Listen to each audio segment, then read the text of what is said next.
Hello, everyone. Welcome to twitch.tv/ The Onyx Path, where tonight we have gathered for another episode of The World Below, Delve and Dig. However, if you are an eagle-eyed viewer and look closely, you'll notice we have a couple of new faces among us today. Why is that, you may ask? Well, this is going to be kind of what I would call a sidequel. This is a story that will be taking place within the continuity of our regular stream, but with a band of different adventurers. And this is going to sort of plant some seeds for what our regular folks will be experiencing when they return in 2 weeks' time. I would like to extend a warm welcome and deep gratitude to our guests who have so graciously joined us this week to help us tell this story. I'll get around to doing introductions in a moment, but a couple things that I do want to make sure that I cover beforehand. If you have not yet followed or subscribed to us, you should do that. It would be sweet. It would make me feel all nice and warm and fuzzy inside, and it would make sure that you're aware of when we're going live with glorious games such as this one. I also would like to let you know that we have recently released the Ashcan edition of At the Gates, which is the next game in what we call the Earthbane cycle. So it's kind of the same world/universe as that of the World Below, but in a very different sort of mode and time, and the specifics in a different genre, I guess I should say. The specifics of how they're connected remains a mystery, and perhaps will be revealed, soon when At the Gates comes to crowdfunding. But for the moment, you need only know that it is a JRPG-inspired role-playing game using StoryPath Ultra, so same system as World Below, but with big Final Fantasy vibes. So check it out. I've thrown the link to that up in the chat. Also, if you missed The World Below when we had our backer kit, no worries. It is now available for a pre-order. You can still head over and get all sorts of neat stuff, including the book and some of the add-ons. Lots of fun things got unlocked during that. And I believe you can pre-order most of those fun add-ons right there on backer kit as well. So if you, maybe this is your first time hearing about The World Below, if you like what you see tonight, go snatch it up. There is also an Ashcan edition of The World Below up on Drive-Thru RPG as well, which is where our players will be drawing their characters from. I think that means that all the bills are paid, and I can now turn things over to our cast, and we can start meeting folks and diving into the evening's events. So, if you could, please, let's do guests first. Will, if you could, please tell me who you are, what you do, who you're playing, your pronouns, their pronouns, and anything you would like to promote. Hi. It's so weird to be on stream and not immediately go into hello irregulars, because my name is Will Spreadbury, better known across the internet as RadioFreeWill. I'm the self-described CEO of Exalted TikTok. I also run a Twitch channel called Beggar Street, where we play all sorts of TTRPGs, and none of them have an ampersand in the title. I'm going to be playing Seven Blackleg. I'm Seven Blackleg, a Makiru Chaosist Elemental. My pronouns are he/him, as based on the description, as are Sevens. I think that's me and who I am and who I'm being. Excellent. And just to give you a bit of a breakdown, the Makiru are a rodent people. So very rat-like in appearance. But of course, people-y sized. And once again, thank you so much for being here, Will. It's awesome to have you Yeah, I'm aboard. psyched to be here. Next up, that brings us over to Heather. Heather, please, your pertinent details. I know I just fired off a lot, so I'll run it off again. Tell us who you are, what you do, who you're playing, your pronouns, their pronouns, and anything you'd like to promote. Well, that is just a little bit. So I'll see if I can remember all of that. So, hey, everybody. I am Heather, otherwise known as Valley Girl Heather. I am the co-owner and management head, so to speak, of Pick Up and Go Games. We do RPGs. I am also one half of the duo of Geeks Unplugged. We do a lot of video game reviews and game hunting and everything else. In fact, we're heading to Midwest Gaming Classic in Milwaukee this weekend, in fact, tomorrow. So if you're going to be in Milwaukee at MGC, you will be able to see me and the Retro Night. I am currently kind of scattered. I'm kind of all over the place. So I'm doing a lot of freelance work. I'm a TTRPG freelancer, streamer. We're getting on the streaming at least, content creator, YouTube and TikTok and all over. You can find me at Valley Girl Heather for a lot of my own freelance stuff, or you can find at Pick Up and Go Games or at Geeks Unplugged. Let's see if we can move on. I got that so far. I am playing Luke. It is they, them, because they are a hobgoblin. So we're just going to go for this. Luke is an Adama silhouette. Let's just say when the word came up that there was a sneaky kind of character, I had to jump at this. So I know anybody out there who knows my stuff will generally say, hey, she's typecast. But no, I actually chose this because what the heck, it's fun. Beyond that, this is really an honor to be on this with all these amazing people, and especially my longtime friend Travis here. Thank you so much for asking me to be a part of this. Truly love this. Guys, like I was telling these guys earlier today, his games are legendary. So anybody watching, this GM is top notch. So thank you all for having me. I appreciate that. That's very sweet. Could you even say that they are legendary? They might be legendary. They are legendary. Valid. Oh, there it is. Yes. It's good. That's good though, because normally that was not a low hanging fruit pun about my last name, which is often what one encounters. So That's I appreciate. okay. I appreciate good pun work. And speaking of good pun work, Kevin, your pertinent details, please. You bastard. Hi, everybody. I am Kevin Zarnicki and will likely remain so. He, him. I voice actor at large. You've probably heard me on a Blue Cross Blue Shield ad recently, but you may recall my work from Corona ads. It's all ads. It's not fun stuff that you would think of, but it does feed the children, which is something the cartoons don't do. Anyway, I also teach voiceover and game design because, like Travis, I write RPGs. I've done a bit of work for Onyx Path, but you probably know me better from my work at Catalyst Game Labs, Shadowrun. In fact, they put me on the cover of the first novel that I wrote, which is embarrassing but also awesome, and I can't decide which one's better or worse. Anyway, but yes, I teach classes on both of those, voiceover and writing, and a few other things too. So feel free to reach out to me at kevin.r.zarnicki@gmail.com. I'm sure you can find that name spelled out in the description, because I wouldn't want to have to try to spell that if I didn't see it written down.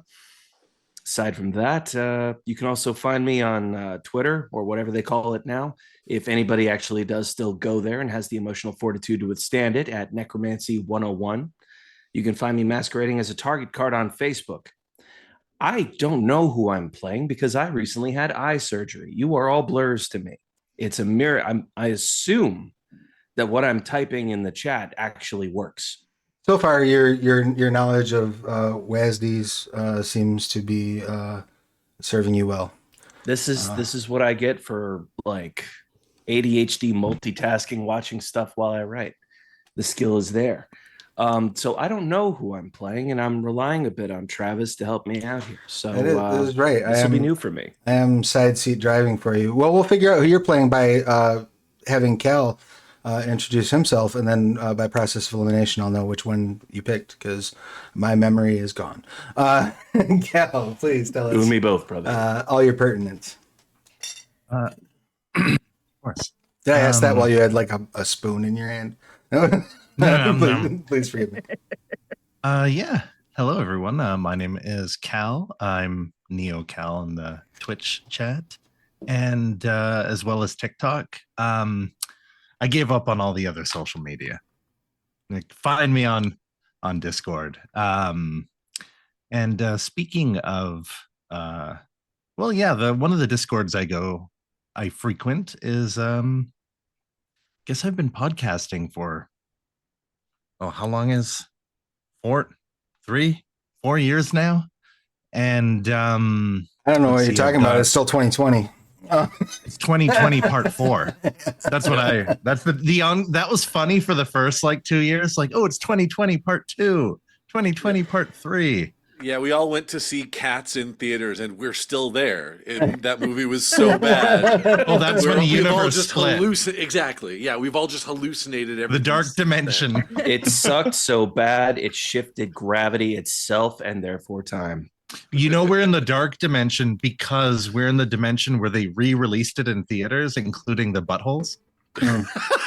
Any of you remember the butthole? That is the reality. I believe You've heard the Schneider cut. Then there's the Yes. If you haven't heard of that, that's wild. Go look it up. Wait. The Schneider cut or the Snyder cut? The Snyder. Okay, because Rob Schneider's Justice League would be a completely different show. I kind of want to see that, actually. It'd be really conservative Can and someone totally deep- unfunny. Can someone deepfake Rob I'd watch it. Schneider on every I was gonna say- character's face? No. No. That's a Okay, terrible I'll idea, get but I back would to- watch it for fun. I would watch it for fun, not Yeah. for money. Yes. Speaking Oh, I don't of, know. They can pay me. things- I'll watch it. Okay, Oh, that's to fair. pay you to watch it? I'm a broke artist. They can pay me. I'll watch just That's- about anything at this point. $10 an hour, and I'll watch the Schneider cut. That's true. I'll watch the Schneider ludography if they pay me. It's the Winston Zeddemore philosophy. If there's a steady paycheck in it, I'll believe anything you say. That's right. Yeah. Exactly. Exactly. But if you want a Snyder full but Schneider free podcast, I've been doing Too Much Energon for like 3.5 years now, which is a Transformers podcast, specifically Beast Wars. Now, when we had started that, there was kind of only the Beast Wars TV show that happened in '96. Mainframe Studios, the 3D kind of show. Same people who did Reboot. And now there's a lot more. Like War for Cybertron Kingdom came out. All the new toys have come out. There's been an IDW comic run of them. So like the show that was supposed to be like a year kind of just keeps going as more Beast Wars stuff is released. The That's podcast like that never 2020. died. Have you reached Beast Machines yet? Because We reached and covered Beast Machines. nice. That for some reason I understand there's a lot of hate for it in the community, but I remember love watching it. it as a kid and it was great. I love it. It's weird, but I also like yeah. The Matrix. So you can there's some Sure. overlap in philosophy meets tech in Beast Machines. What else? Reboot podcast that is finished called Alphanumeric, and I'm on Dork Tales on Wednesday nights, playing Vampire the Masquerade in the Dark Ages, specifically the Transylvania Chronicles. Yes. I And, say it every um, session. My envy runs deep. That sounds so good. And you know what? It's been a lot of fun. My character was just revealed as a Salubri. Oh, nice. Oh. I'm sure that's a hoot for you. There I've you been go. masquerading for a month as a Malkavian, and No, actually, I had I just did the similar thing on our Vampire the Masquerade game. My character was just unmasked as a Salubri. I've bbeen pretending to be a brute. there's only 7 of us, and yet every game has one. There'll only be 7 of you, and then somebody pop the top on that conceit. Oh, wait, there's more than 7. Shh. The sneaky And salubre. it's the 7 They they It's feed sneaky. in perfect lines, so you It's- can't track their numbers. Exactly. Well, that's There's- right, yeah. There's only 7 of them. They just keep showing up in different places. They all eat they their move very parents. fast. They just put on a fake mustache and Yep. Glasses move on, yeah. just- Exactly. like a Groucho, the fake glasses. Hey, And, if it it's worked not for Clark salubri. Kent. It's he said salami. I'm John Salami. See, That's this is how they break their cover, John though, is Salami. because they have the fake glasses that have a third lens right here. Yep. That's what gets them every time. There we go. Oh, I should get that. Yeah. Every For when time- we go into the I modern just do period. this a lot. Groucho glasses with the. Apparently, the Transylvania Chronicles have started in 1198 and they go to like 2000-ish. Yeah. So you might see me with those sunglasses. Nice. If Good God. a certain character survives that Well, long. That's the Um, ascendancy of the Tremere. Like that you and the other Salubri are on the run right now, right? Yeah. How dare you use that word in my presence? Because Yeah, we I give like. names to our foes, my friend. Oh, I'm coming for you. I'm gonna suck the soul through the air, or whatever you guys say about us. Don't live Um, up to the horrible things they say about you. I'm not only am I gonna live up to it, I'm also joining the Sabbat and hunting you guys down. So you're the one who popped the Oh. top on the 7.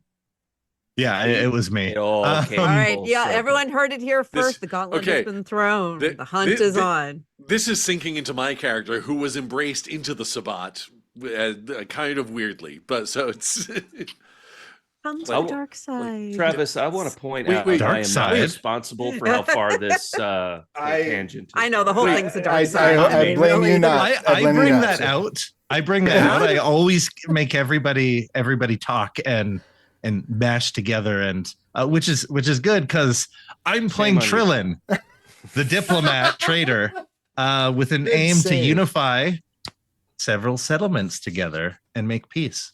He brought it With all warring around, factions. ladies and gentlemen, and other. Trillin, That was elegant. There we that's go. right. I had planned it from the beginning, Yeah. including what everyone else had All said. right, don't go too far. This was all scripted. Cal's actually It was all reading scripted. from a script. Yeah. I'm terrible at improvising. This was all scripted. and so, Well, that's clearly not Krillin is a refugee living among the descendants of the Great Descent. And the Great Descent were, when everything went bad on the surface, there was I wouldn't call it an exodus because they're not leaving an area, they're entering an area. I mean, if you're Enter? entering one place, you're leaving another. Generally It's an speaking. introduce. That's true. An introduce. Yeah, that's a real word. Absolutely. And All words as are far made as up, I can tell, as the they God of like Thunder pointed out. fungus. Introduce sounds like 40K, and we're not going down that rabbit hole tonight. And We're going down other rabbit Trillin- holes tonight. Yeah. Trillin uses she, her, but for the sake of ease, my Trillin is he, him, as well as myself. Sweet. And I think that's it. That's it from me. Rock and roll. And by process of elimination, then, if I'm not mistaken, that means that Kevin will be playing Zane's the Platonic Hunter. I will be playing Zane's, the platonic hunter. I almost said atomic, and that is completely different. If your eyes Unless. will treat you right, the link for you to get the character sheet is in the Zoom chat. So, and they're on page 15. So before we dive into the story, now that everybody has been introduced, and once again, thank you all very much for being here. It means the world to me, and I am thrilled and honored to be able to tell this story with you. I really appreciate you being here. Because we have some new players, just going to do a quick brush up on how we handle calibration tools or safety tools, whichever term you prefer. We use the X card, which I think most everybody in the gaming community is familiar with. If something happens, you can always play an X. We will stop and I will excise the offensive material. You can say X, you can make an X with your hands, you can type X in the Zoom chat. Full disclosure, Zoom chat's probably the last place I'm going to see it. But Well, whatever. this means obfuscate. Right. This is obfuscate. This is an X card. Oh, okay. So beyond that, though, the only thing I like to just point out about the X card is I will not ask or pry or I don't. It's not relevant as to what made you trigger that or why something triggered it, unless I'm literally unclear as to why something triggered it. if you play an X and I'm like, what? We were just having a conversation. Nobody was getting eaten or anything. I might ask like what what happened there. Beyond the X card, we use what I call yes goes and no goes. Yes goes are things that we definitely would like to see happen in the stream, whereas no goes are things that we just do not want to see happen in the stream. Our established ones for this campaign is our yes goes are violence, character peril, and death, gore, and heroic sacrifice, but also horrific sacrifice. Those are the things. Those are the things that are on the yes list. Our no go list is SA or anything related to SA is just not around. Suicidal ideation and violence or death toward children on screen. Thank you. Yeah. Are there Sounds any additional yes goes or no goes that you would like to add, Heather? No, that I'm 100% behind all that. That's all good. All right, rock and roll. How about you, Will? No, that sounds good. All right, rock and roll. If anything comes up that I haven't thought of, I can exit. Sounds fair. That is part of why we have the X card, because sometimes you discover a whole new squick when you're investigating a story, especially That's just how good Travis is. That's A It would be Marquis de impressive Sade to of find a new limits. squick. Yes, yeah, it'd be I am. impressive to find a new squick. I'm the squick weaver. it's and thank you for bringing that up. You need a shirt with that. We're not playing werewolf, Travis. Come on. Anything could be werewolf if you try hard enough. Now that you need on a t-shirt. That is valid. Thank you for bringing that up, by the way. I feel like RPG horror stories wouldn't exist if people just freaking talked about their boundaries or had a session zero. Right. 99% of that subreddit wouldn't exist. Yeah, right. If- Yeah, you can avoid a whole lot of problems if you have a 5-minute conversation before you start throwing dice. And a whole lot of problem players, too. And that too. Yep. So, having said that, everybody has a vague idea of their characters. We're going to go over it in super brief, again, because we have a couple of new folks here, the way StoryPath Ultra works. Generally speaking, you will be, if you want to make an action, and it's an action that failure or the possibility of failure is meaningful to the story, I will ask you to use a combination of a skill first, followed by an attribute. You may offer a skill that you might want to use, or I might say you could use this, that, or the other skill, and then I will ask you what attribute you would like to lean on. There are some places, particularly in the powers, where the dice pool is set, but otherwise we have some flexibility with dice pools. So if you look at your pool for an action, you're like, this is terrible.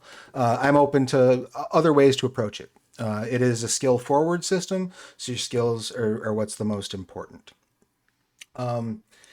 In the event that you are activating one of your powers, the text of that power will explain like if there is a specific dice pool that's involved, how that might affect things. When there are modifier situations, you will either gain what is known as enhancement, which rather than giving you extra dice or a change in your target number, you will get additional successes that only apply if you get a material success, right? So if I say you have 3 enhancement on a roll, if you roll and you get 1 success, that counts as 4 successes. Make sense? Your target number is always 8 unless a power or situation alters it, which almost never happens, especially at low level play. When you get into the higher level powers, you might get something that might tweak that out a little bit. But generally speaking, your target number is going to be 8 no matter what on 10-sided dice, of course. Everything is represented in dots. If I tell you to roll, close combat and might, you'll take the number of dots you have in close combat, the number of dots you have in might, roll that many 10-sided dice, bang, you're good to go. And tens count as 2 successes. Tens count as 2 hits. Yes, we hits is the terminology we use in StoryPath Ultra. I keep saying successes. Bad me. So yeah, 10 counts as 2 hits. If you roll ones, they don't matter unless you don't roll any hits at all on your roll. Rolls will have a difficulty. That is the number of hits you need to succeed. Rolls may also have what's called a complication. That will either be a minor, moderate, or major complication. Minor complication is 1, moderate is 2, major is 3.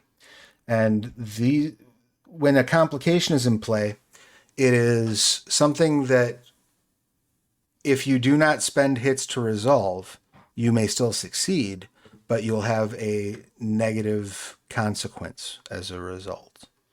Make sense? So like let's say you're fighting a giant bug in a like very slick tunnel. I might say punching that bug is going to be a close combat and might roll, but in your difficulty is their defense, but you're going to have a minor complication because of the slick ground. And if you fail to resolve that minor complication, you're going to fall down and then you'll be prone at the start of the next turn. Does that make sense to everybody? Are we tracking kind of how that is? And I know that I'm pouring a bunch there's of like opposites. Yeah, right. There's enhancements, auto successes, complications, which can be bought off with your successes. Yeah, they're hit eaters basically. And I do realize fully that I am much like, Emilio Estevez in Young Guns 2. I am pouring a bunch of information down the barrel of a shotgun and firing it at you. And while it may be the best $1.80 I ever spent, it's probably not clear to everyone. I don't expect you all to remember it. Good reference. So thank you. I appreciate that. It's not every day I get to pull out a Young Guns reference. So say we all, brother. So if you have So a question about basically- anything at any point, ask away. So basically, enhancements and complications are a lot like other games, except they don't add to the risk of it. Doesn't add to the odds of success or failure. It adds to the stakes of success or failure. Right. So yeah, consequence loaded as opposed to odds loaded, which I really like. More games need to do that. Mm-hmm. And indeed, you can attack enemies, and enemies can attack you, and they can use their extra hits to either inflict some extra damage or inflict complications on on your turn. There are various tricks you can do to inflict complications on the Let's enemies. make it complicated for Travis and be all like, "Oh, can I actually make this guy prone? Can I like throw mud in his face? Let's give him the complications." By all means, I encourage you to play with the dark, dreary, dank environment in which we will be exploring, which is the next thing I wanted to cover. But does anybody have any, before I move into the world below, as it were, does anybody have any questions about that base system functionality? I don't think so. All right. All right, rock and roll. Explain how Pretty magic elegant. works. Go. No. Did you have a question? I can, but did you have a Good. question? The well is for everybody, but some people, they want all the wealth for themselves. Exactly. They're well hoarders. Well, and I'll get into that a bit as I'm I don't know what you speak. breaking down There is well. the Seize world the means itself. of the well. But did you have a question, Will, before I move forward?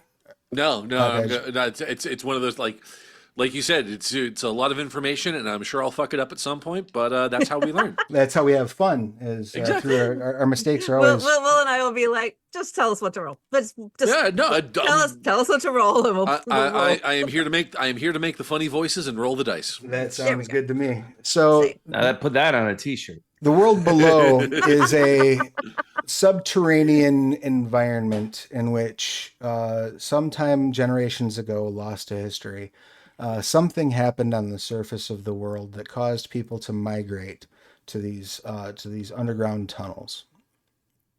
Now, over time, people have adapted to that life.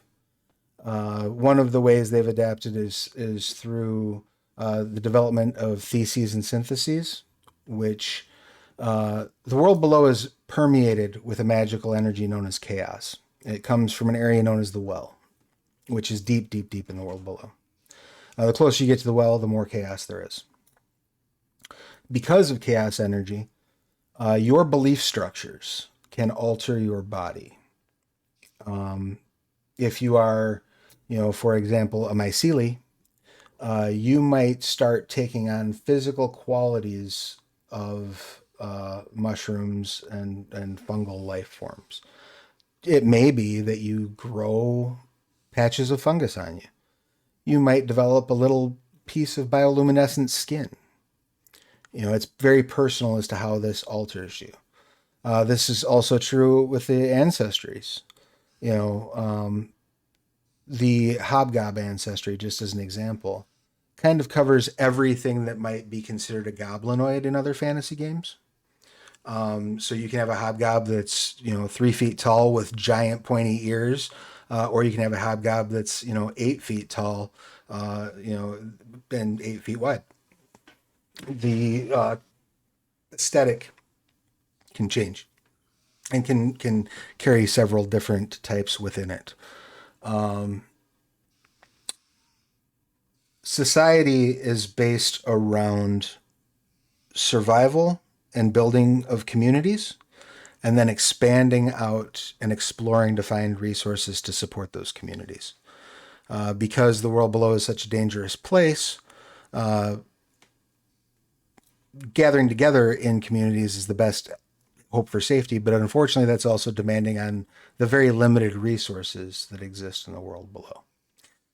So many brave adventurers have to go out exploring and doing expeditions and trying to find new sources of resources. Some even perhaps hunting down a place to make their own new settlement might be their dream.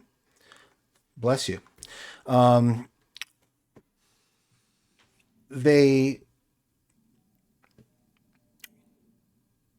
The settlements function for a period of time, and then the period known as calm comes about. During calm, chaos storms begin running wild throughout the world below, altering the environment, sometimes relocating entire settlements, sometimes recrafting the tunnel network in an area, sometimes collapsing a tunnel, sometimes creating new tunnels. Nobody wants to be caught outside during calm. It's a horrifying experience. So you want to make it to a settlement before the calm hits. You can kind of feel when it's coming, generally speaking.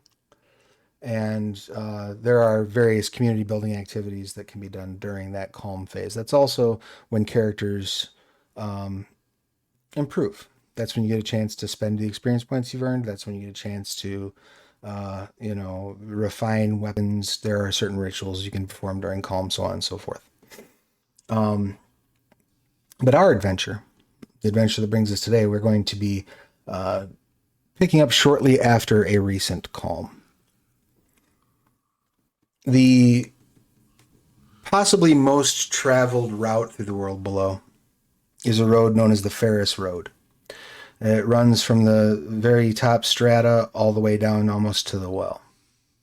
There are some of the largest settlements in the world below are on the Ferris Road. And in the silver strata, because the various different strata are named after the most prominent type of ore or stone found there. In the silver strata is a city known as Telver's Hearth. And Telver's Hearth is kind of a trade mecca. All of the guilds that exist in the world below have a guild house in Telver's Hearth. It's also where it's the largest settlement that has active forges, so places to get metal equipment, which is not always easy. Getting a hold of metal, not so difficult. Finding a place where you can safely forge it without choking to death on the smoke you're creating because you're in a closed ecosystem, a little bit harder. Having said that, Telver's Hearth is kind of filled with a constant miasma of, smoke from the forges.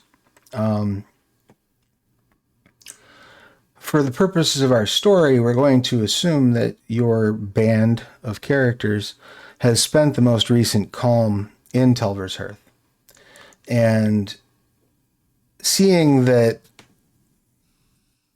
there is great opportunity here, but also great need, you have come to the sort of group decision that you all might be able to strike out, try to find something that's fairly nearby that might be a useful resource that you can then bring back to Telver's Hearth and turn around toward a profit that will help you fulfill whatever your personal goals are.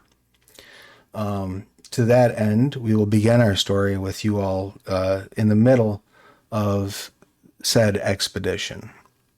Does anyone have any questions, comments, complaints, or concerns before we dive into our narrative, before we start exploring our tale, which, by the way, I have titled The Doomed Expedition? No foreshadowing or nothing. Not at all. Doom. Yeah, how do I see what like ancestry my character is? So it's in your dawn. In the dawn. Okay. Yep. And so your dawn will list either your ancestry or your I believe it's called society, culture. Yeah, so they're from community. That's the word. Yeah, they're from Kleisel. Right. That's Chilzel. Chilzel. There we go. Antisia Faceless of a Chilzel community. What's an Antisia Faceless? So the faceless.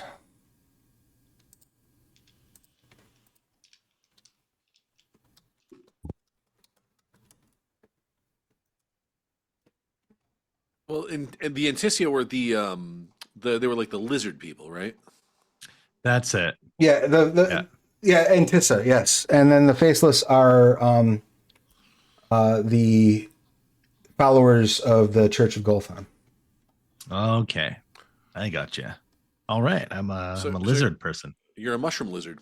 Yes. I'm a mushroom lizard. A shroom lizard who believes that the Church of Golthon believes that the world below is a deity. That the walls, the earth, everything contains the energy of a benevolent deity that seeks to help everyone. I like that.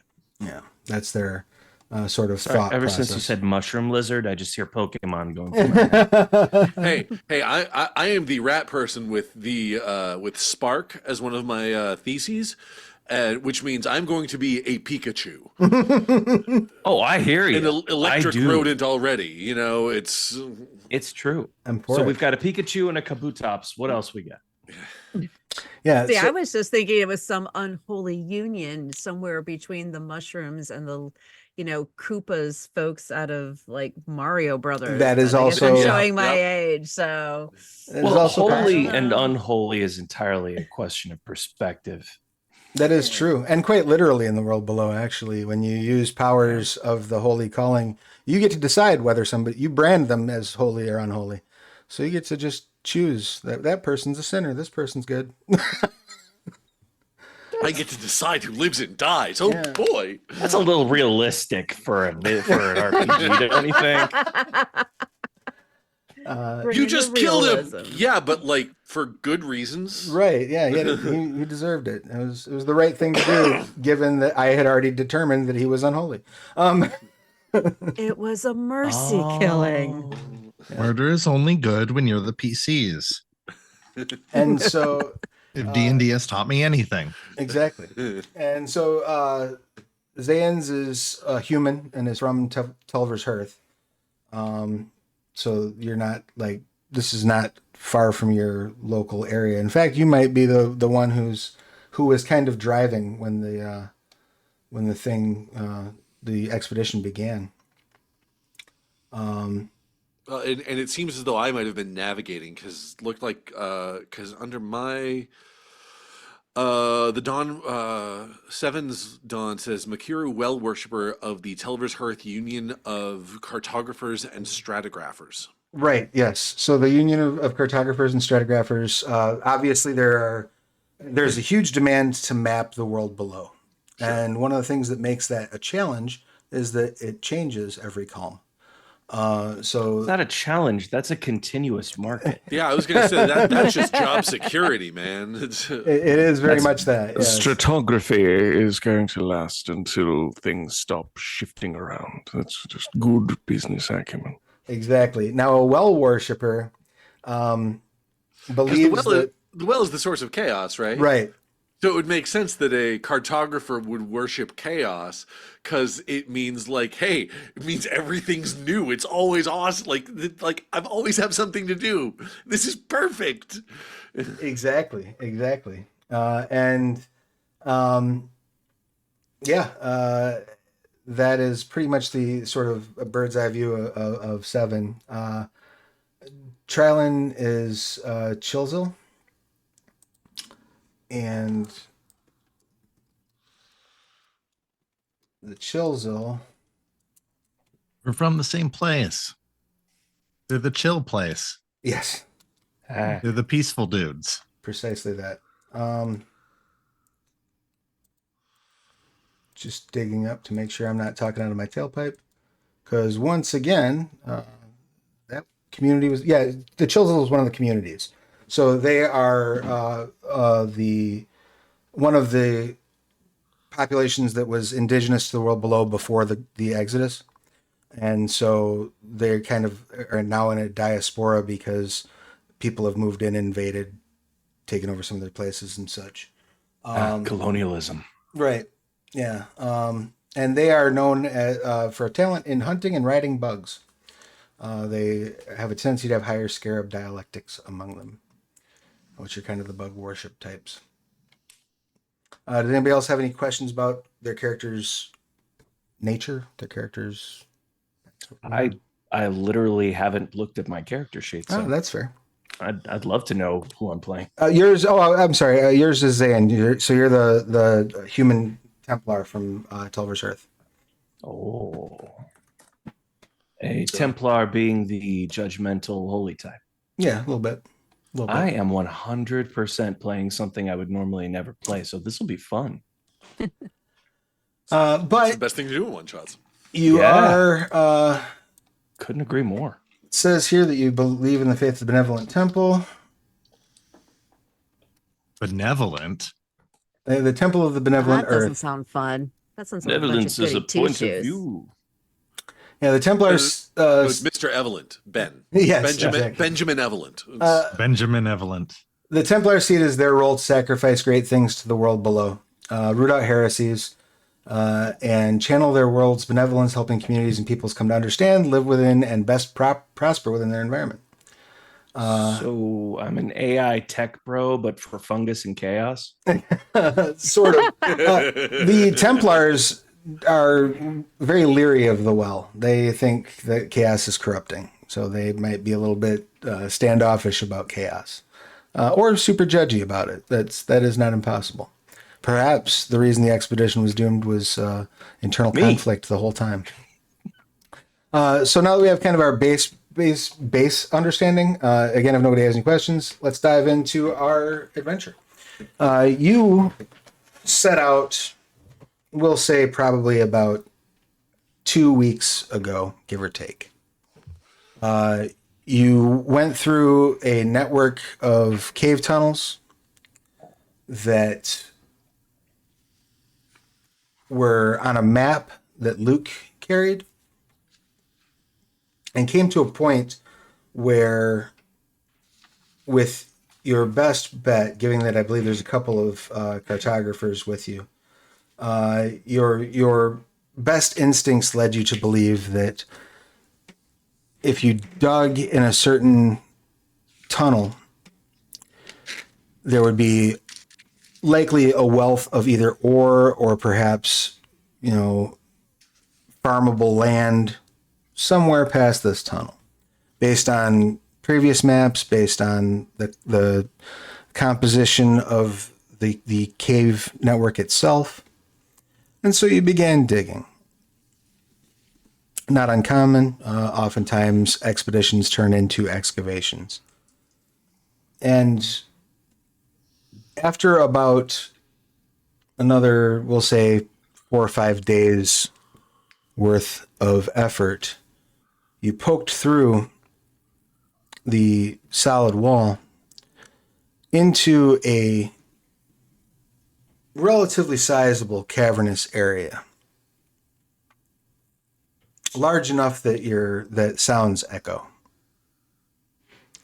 There is small stream of water running through. And you would probably notice pretty much right away that some of the stalactites at the top of this cave look like their relationship with the cave ceiling is precarious at best.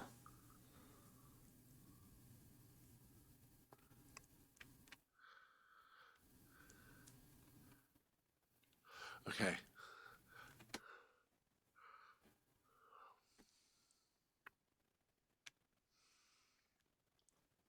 What would you like to do? Well, as a representative of the government, I think it's the best idea is to ignore it and hope nothing bad ever Seven's already climbing in happens. the hole. Oh, geez.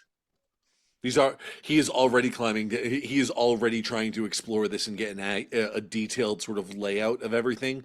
He's gonna keep an eye above to make sure like nothing, and he's gonna try to stay quiet because sound can cause avalanches and stuff. But he is hyper sort of. He's like chittering under his breath of just like. You're never going to get anywhere if you just keep doing that. No, it's not the God. time for this. We have to press forward. All right, so you were sort of like diving in, like. Oh yeah, quickly, I'm like right? crawling down. Like I have a climber as one of my theses. Yes. Let me just look that. You grew up navigating a settlement by climbing. You get a +1 enhancement to climb with gear. You remove complications imposed by climbing without gear. Excellent. So let's get, if you're going to go up, right? Yeah.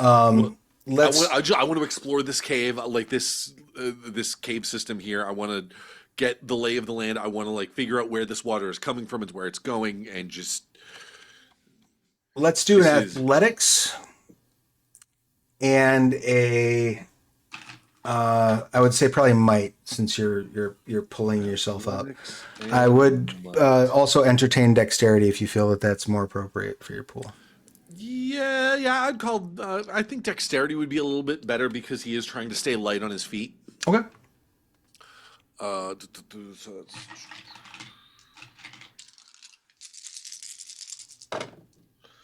Alrighty, that is 1, 2, 3, 4 hits. Excellent. You, before Zayans can finish their sentence, you are up among the stalactites. You're able to get a fairly decent view. Do you have any? I'm just looking to see if you have anything that would give you like an ability to see extra well in the dark. I'm going to assume that the party is using some sort of light source, probably phosphorescent moss. Would my electric spark be able to give off any sort of luminescence? I believe you can use it that way. Let's take a look at it. Let's see, synthesis. Your hand is coded in your chosen element, conveying an appropriate tag to unarmed attacks.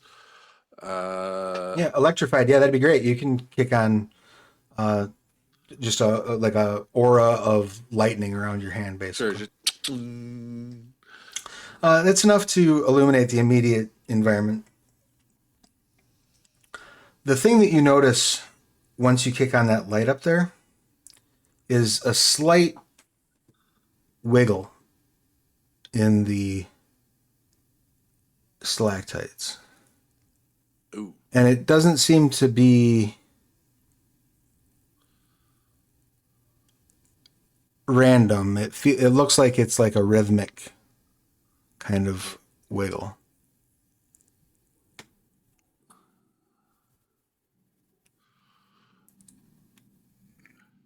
Hey, guys, I don't think they're unstable. I think they're like Who are you talking about? the stalactites. Oh. They're like They're more like, I don't know. You don't know. You want to make it a survival roll? Yeah, sure. Want to toss us a rope and follow you? Uh, yeah. I don't see rope in my equipment. Would we just sort of be understood to have some basic survival gear, or You, if you don't have any rope listed, you don't have any rope. okay? What kind of digging team are we? I know, right? A poorly equipped one. Yeah. Excuse me. So survival check, you said? Yeah, I would say survival and probably cunning, because this is relying on sort of quick thought. Yep. That is 3 hits. Excellent. You realize that this is moving in a rhythm that's indicative of like living beings, like a living being's gait, like a march perhaps, Oh, or some sort of large creature making its way either overhead or toward you. it's like, yeah, no, this is something's moving nearby, like a lot of something, or a lot of somethings, or one really big something. Hmm. I'd like to check the map of the dark tunnels and see if this particular area, if I can find this particular area on the map, and if so, what would it tell me? Sure. Why don't you go ahead and give me, I would say that would probably be survival, but I am open to hearing other skill choices. And it would probably be, again, cunning, I would say, mainly because if you're trying to do it quickly, if you're trying to take your time, you can lean into intellect. I'll climb up there following, see if I can take a look. And Let's see if we do, as I would be reasonably well versed in some of this, I'm gonna, yeah, so we can, and I would probably be fairly versed at actually reading these maps at this point, since it looks like I've had them for at least a little while. oh, absolutely. Yeah. And I would want to commit as much of that to memory anyway, so that I would know where all the good stashes are and where a good stash would be great to have, and all the little ins and outs and secret ways. So Okay. So I would say, yeah, let's do, let's go ahead and we'll do survival. We'll do,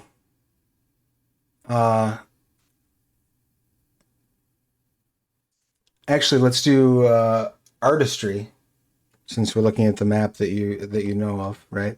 okay, And maybe let's artistry and cunning. and cunning. That would be great. And I'm going to give you a 7. enhancement of 1 due to Okay. your due to the map itself. So Okay. effectively, the equipment provides you an enhancement. All right, so that's 2.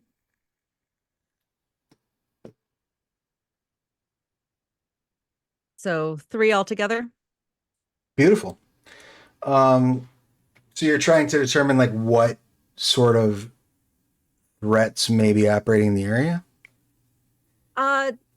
If I can find approximately where we are on the map, and if that would give any indication of any maybe side settlements or places that would, be other creatures may exist, like here there be monsters sort of thing. You're You know, about. and Oh, go ahead. any kind of indication. You're about, probably, your best guess is you're probably about 10 to 15 kilometers wellward of Tulver's Hearth. You're off the Ferris Road far enough that you could be dealing with any number of wild creatures that would inhabit here. Lots of bugs, lots of various worms and earth eating beings. may move through these areas. You're far enough off the Ferris Road that wildlife is probably your first immediate thought. I will get back to you in a moment, though. However, is there anything that I would also look for escape routes. So Sure. if something does come towards us, where might be the best course of action? Like I'm looking for the exits. I'm looking for the exit signs and the various. I will say paths. this: you can see that the stream that's running through the area has eroded out a large enough tunnel through the entrance and exit where it passes through this cavern that you could probably, if you crouch, could probably make your way out that way. Obviously the best nearest exit to you is the one that is that you just opened up, the one that you made. Right.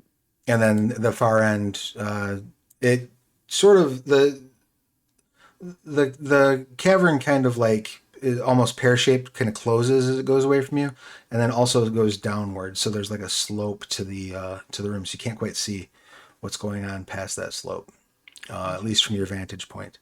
Was there anything, Kevin? Was there anything that Zans had wanted to do? I know you called out a warning as Seven started climbing up the side, but was seeing that warning ignored. What would you like to do? I mean, in this particular case, there's not much I can do, but watch for this wayward flock and show them the truth and purity of my wisdom. Excellent. I assume that will involve readying any weapons and the like. Beautiful. And Pretty much, yeah. And how about for Trylon? Anything in mind for you you'd like to? Oh, I think everyone else has got it covered. I'll just wait and see where we're going, what the plan is. As maps are being checked and stalactites investigated, as you're putting together these various sort of clues is a strong term, but signs that there might be some danger. The cavern brightens up momentarily as in a phenomenon you've never personally witnessed. A swarm of sunflies flies up out of that sort of sloped down region and out the cavern past you. Sunflies generally find a home and just stay there and spend their whole lives providing the night and day cycle of the world below. They fly up and stay in a relatively contained area during the day, and then they land at night. These sunflies seem to be running from something. Yep. My spidey sense is going off. Hey, guys, I don't think we're like in like the safest place right here. Those don't do that. We need to get off. We need to get out of here. Follow the flies is what I hear you saying. All right, follow those flies. This is wisdom from my neighbor. And just scamper down the wall and try to keep up with everybody. All right. Are the rest of you waiting for your companion to scamper down the wall and catch up with he's you? Scampery. It's the nah. right. I'll wait. It's the okay. right thing to do. I'm Right. not. Screw that. He wouldn't want us to wait. So the two of you hop out while Zayans remains waiting for his companion to climb down, for Seven to climb down. You get out clear and you get into the hallway, or the passageway, I guess, the tunnel that you've been carving. Now, as you run out of that tunnel, you start to realize like you've got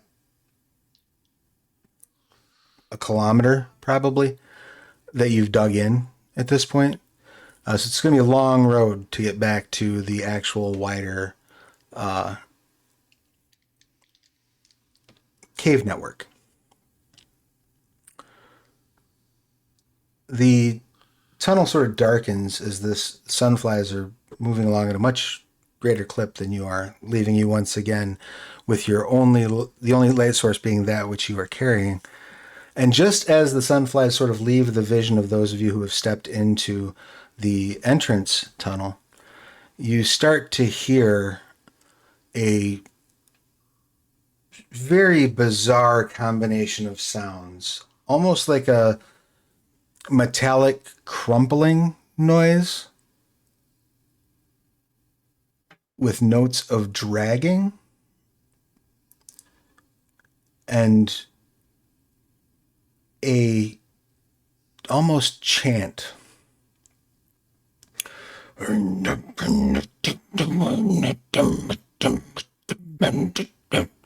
I have any kind of lore that would any of you who would like identify to that? roll esoterica with intellect may do so. Please? Yes, Oh, thank that's I'm really good at that.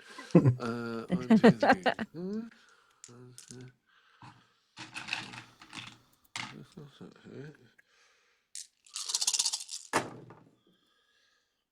Let's see. That is 1, 2, 3, 4.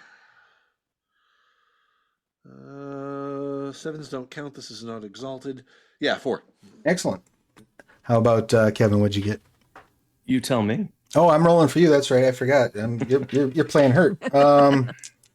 Let's do intellect. Let's do. Squinting so much, I look like Brock. Brock Lesnar, the famous Oh. WWE wrestler. You got it. All right. I knew it. World's angriest chipmunk. I am sad to report that Zane's has the foggiest idea of what this might be. That makes sense. But it certainly does not sound friendly. There's only one faith, the right faith. That's fair. Sounds bad. How about for Luke? What did Luke get? Luke is too busy trying to decide whether or not this is something to be feared or something new. And that means if it's new, that means it's rare. And if it's rare, that means it's expensive. Someone will pay for it. But do I dare? Not a clue. Not Excellent. this. No successes? No Since success. both of you have failed, we will give you 2 momentum to your momentum pool, which starts with 4. And so now you have 6 momentum in the pool. Momentum can be spent to reroll failed dice, to turn a failure into a success with consequences, and some abilities activate under momentum. You can gain this either through your character's listed momentum generator or by failing and botching rolls. And Cal, how about you? What did you get for successes? Tryland doesn't believe in that esoterica stuff. Leave that to the wizards and imagineers. Is that your nice way of telling me that your momentum pool is now 7? I do not have esoterica. Oh, I would let you make a roll either without it, or I'd let you use survival with a major complication. Oh, right. What's the attribute by itself? Intellect. Here we go. Is it? Just raw It's intellect. gonna be raw it intellect. is. Okay, cool. Yeah. Oh. When they fall off the table, is that a reroll Sure, I'll allow it. of that particular die? I will Or I'll call it as it lands? I'll absolutely allow it. I'm all for it. All right, I rolled an 8 and a 1, so I think that's 1 success. That is. So with 1 success, that chant sounds like almost like a prayer that the Vrat would use.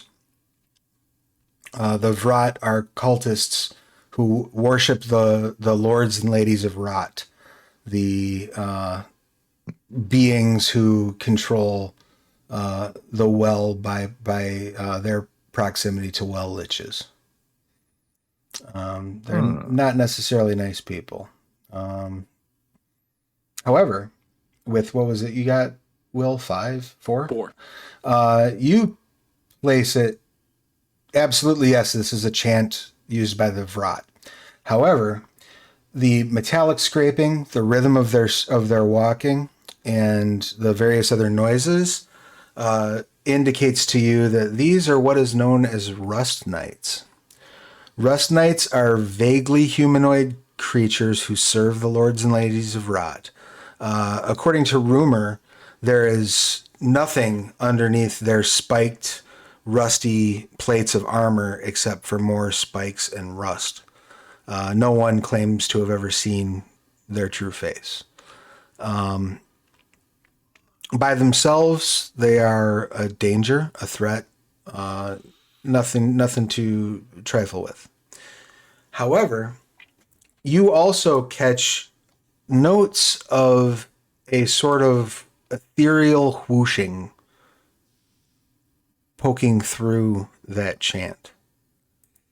And as you think on it, you realize that ethereal whooshing is likely coming from what is called a miasmil.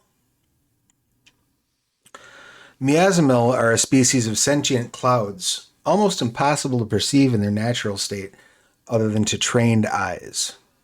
However, these intelligent gases are known to have their own customs, culture, and traditions. They tend to worship the Vrat and seek to convert all who they encounter to that worship.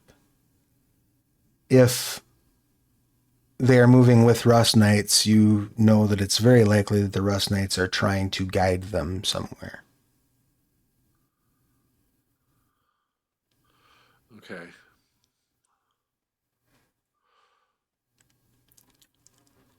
Now you have not yet, no one has yet seen any of them. You're just hearing them at this point. Are there any other exits to this cave that we're in besides the one that we just dug? The one that you made, the one that they look like they're coming from, and then where the small river runs through, the erosion has eaten away enough that you're fairly confident you could probably like crouch and keep your head above water and make your way through that way. If we go through the water, we can avoid them. Well, do we know? Well, it's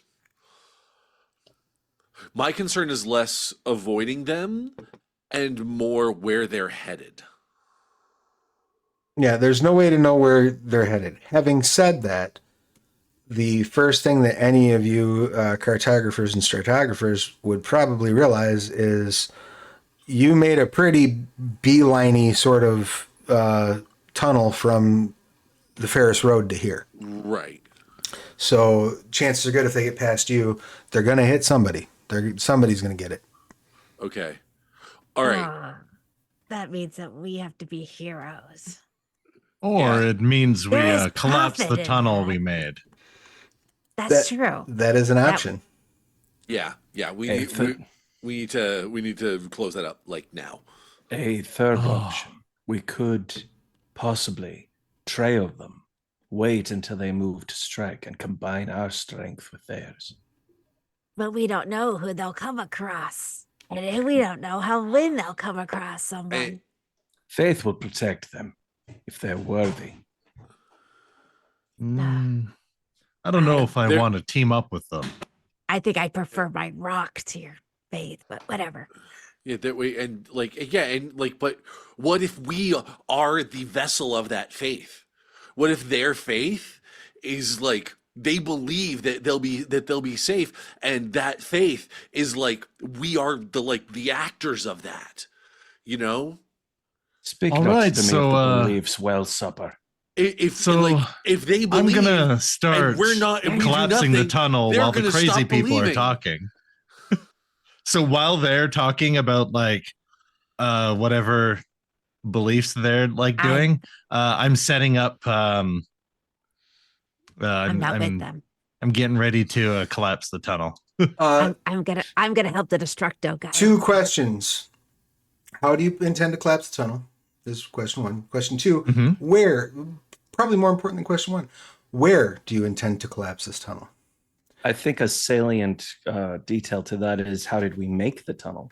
That's true. If it's going to be We unmade. probably should know that. Our hands are as a- really dirty. As a player, I support all of you. As a character, I am 100% being an obstacle. Yeah, how did we make these tunnels if we have no equipment? If any of you, whatever you have in your equipment, you have, right? So, We have equipment. yeah. We've been shoring it up with beams. Have we been widening? Chances are good you've been allowing it to, you've been packing it down so that it stays tight and not building a whole lot of support structure to it. So it's probably not a horrendously firm tunnel to begin with. But having said that, I believe you've got maybe like a shovel amongst you, and then using your powers and your natural abilities. We clearly didn't come prepared to. Well, I could try to uh, pull some of the metal out of the, I'll be the honest, stone. Travis, I thought Maybe you were that'll talking dirty to me destabilize for a it. minute. So, if I have the map tattoo thesis, Mhm. and I'm wondering if I can use that to figure out where this river is gonna lead. yes, absolutely. Okay. And so the way that that would work is you would make a survival roll to navigate. Sure. You would gain +2 enhancement on that roll because of the map tattoo. And that's 2 dice. No, that's enhancements. Those are auto hits in the Auto hits, event okay. that you get a material success. However, because as we established, there had been a calm period that had just ended. I'm going to assume that it is the first calm since you've gotten the map tattoo. So that means you're going to have a minor complication. If you do not resolve that minor complication, which has a cost of 1 hit, you will become lost. You might get where you're going in the short term, like an escape, but Yeah.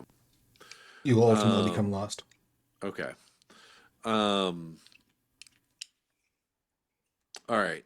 So survival, and what attribute would I use with this?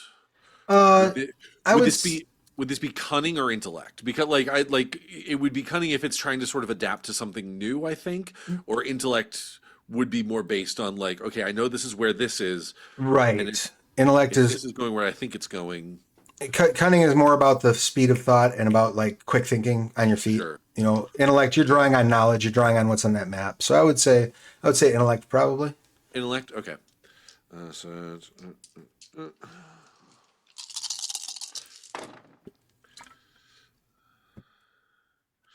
Oh no. Oh no. This bodes What well. did you do, Ray? That is what we call in the industry a double botch. Oh, nice. Okay. So you do Hooray. you do not necessarily have to accept that result because you have 6 momentum in the pool. If the party agrees, you can re-roll failed dice at a cost of 1 per momentum spent. But I'd remind you, this is a doomed expedition. It is. You could also. Yeah. And what was this? Can I ask what this was for? This was navigation. Yeah, basically. I say let the botch roll. let So does Apollo. let the botch stand. All right, the botch stands. Okay. Yeah, no. So not only do I not know where this is going, I think it's going the wrong place. Right. You Okay. looking it over, and as you sort of have this moment where you're looking at your arm, I'm assuming where the tattoo is, Sure. Um, No, I'm just pulling up the shirt. And just being like, whichever, pull out a mirror. Like, Yeah. Hey, look at your back. It's on your back, and you read it up. It's a, You, it's a it needs transcript. 2 mirrors. It needs 2 mirrors. And that's- Instead of asking and that's us to why I- read it, you have 2 mirrors. So that's where the complication comes from. It's not that it's a fresh map and therefore more accurate. It's that he hasn't figured out how to read it yet. Right, exactly. That and the tattoo artist did it like upside down because he laid the wrong way on the tattoo table. So it's Oh, blame it on the artists. So I will kick your momentum pool up to 8. Also, it's in a language he doesn't read, And what I would say is, as like you are Waterworld. as you are And it's an focusing imp- in, that's what I right, was exactly thinking. like Waterworld. As you're focusing And it's an in, imperial measurement. right, you 5 giraffes for every couch. you sort of Wasn't expecting a Waterworld reference today, but here we are. I mean, right, map there next to tattoo. the Young Guns one. Like nobody else has Um, really done it. You sort of close your eyes and start processing in your head and kind of doing the math, and you get what you feel is a stroke of absolute genius, which is if you can get into that river and shimmy up up the sort of cavern that it has created, the little mini tunnel that it has made, and wait it out, you will be able to get the Rust Knights past you and then come out behind them and be free to get away. You think, based on your map, that if you go down that space that's where they're coming from, there's actually going to be a little tributary off of this little river that you'll be able to circle around and get ahead of them on the Ferris Road. All right, guys, we can ambush them.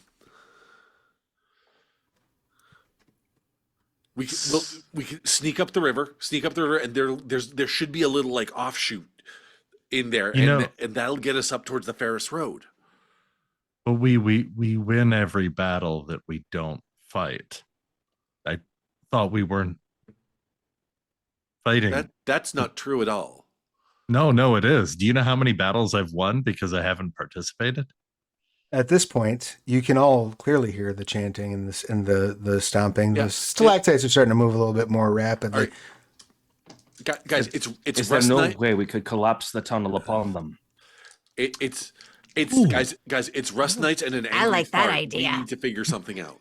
Wait. Okay, you might be onto something, but in a roundabout way.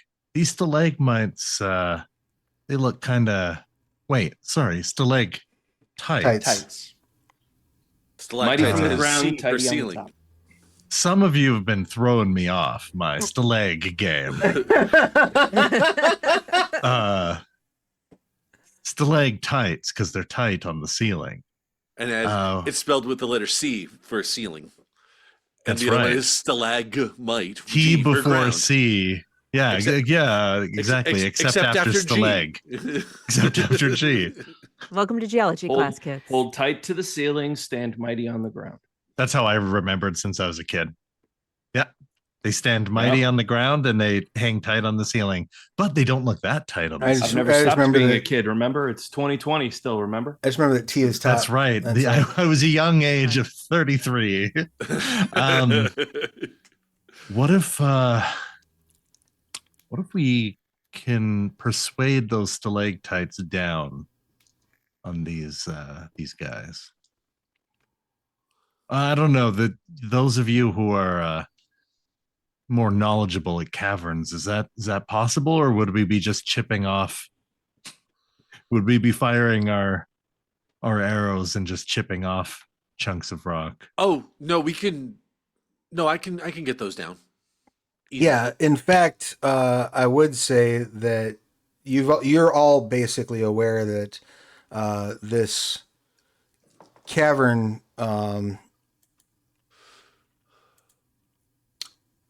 if you create too much noise, if there's too much ruckus in here, those stalactites are coming down regardless.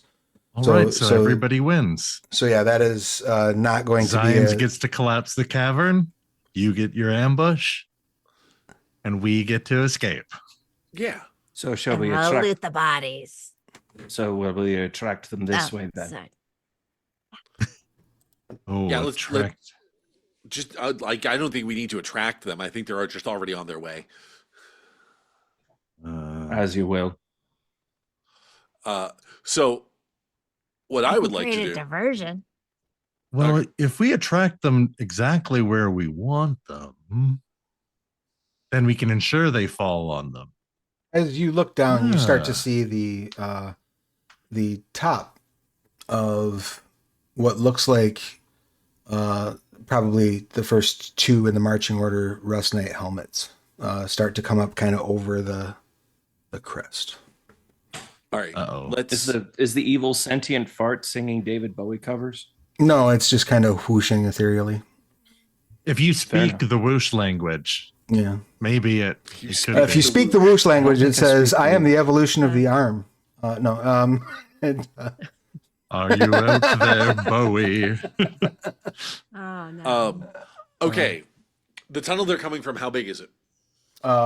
you can't quite tell how big around that tunnel is from where you're Okay. standing. Okay. If your I think map the is to be classic burn believed, response is bigger than a bread box, smaller than your mom. yeah, if you're that's fair. If your map is to be believed, Yes. you would say probably tunnel's probably 8, maybe 9 meters around. All We're right. done with this. If we live, I want to see that map. How can we take it off your body? Is that? Are you Wait, flirting what did with you me? just say? Nothing. Okay.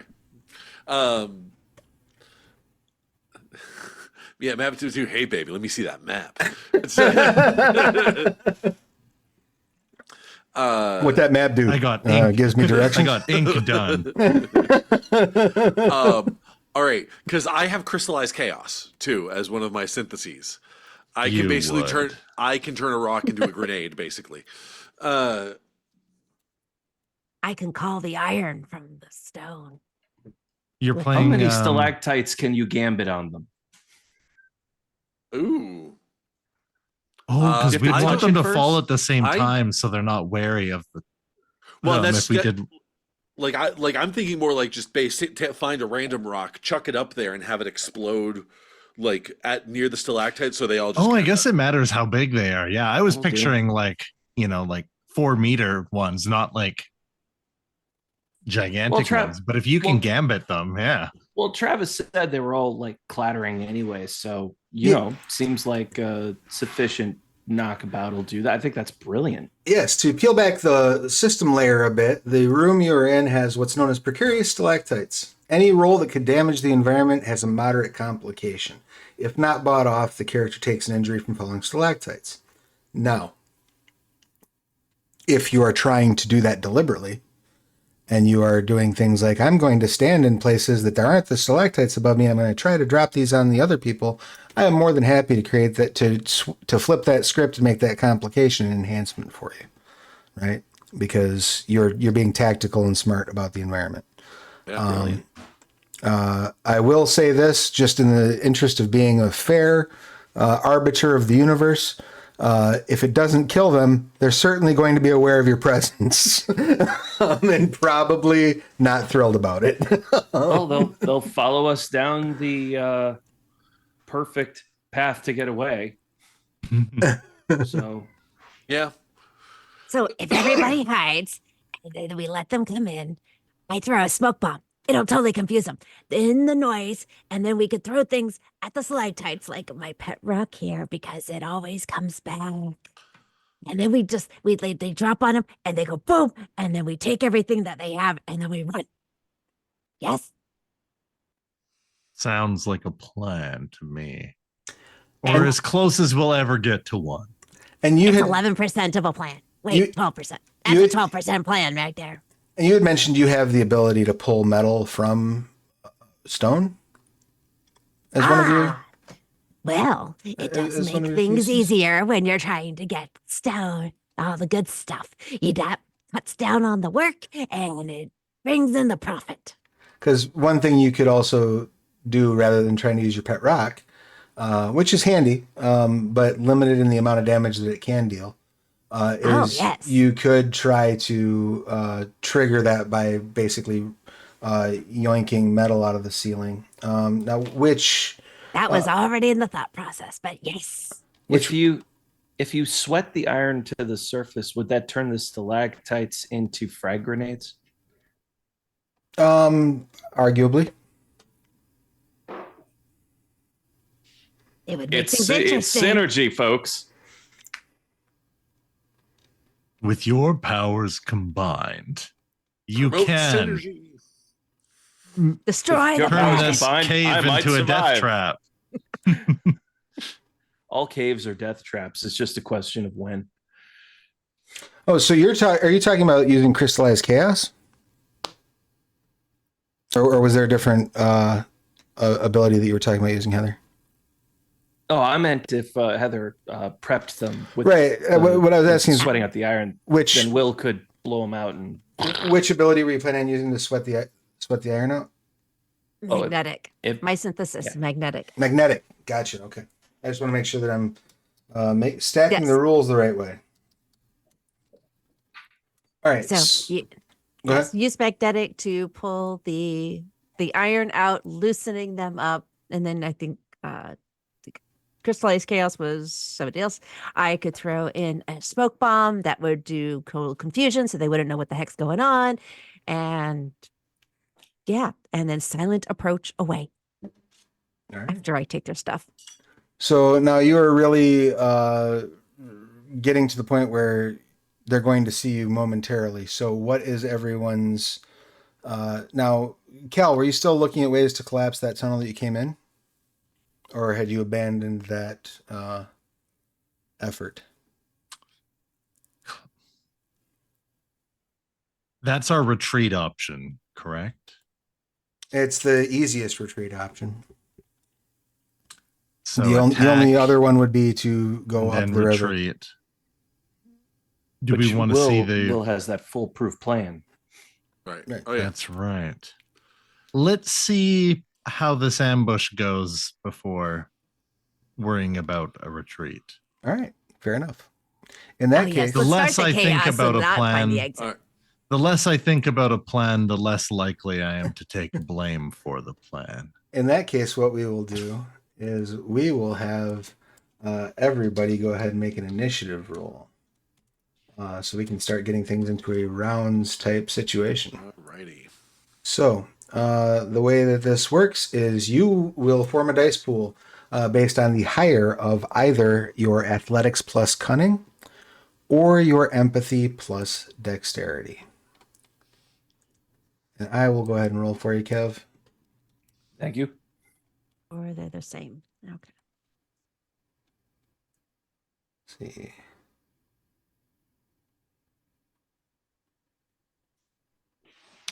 Yeah, they're the same for me too.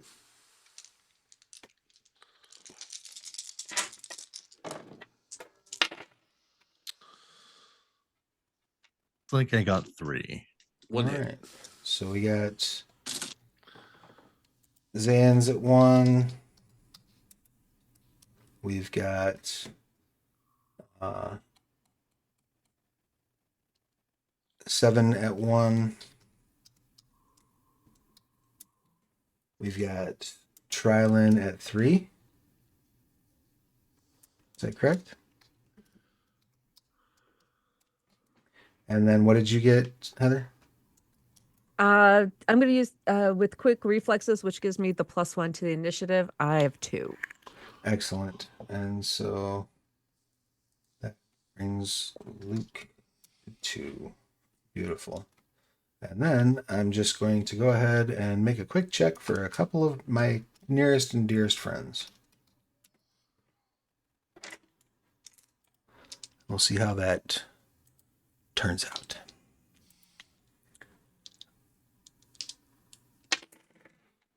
Oop. So that's 1.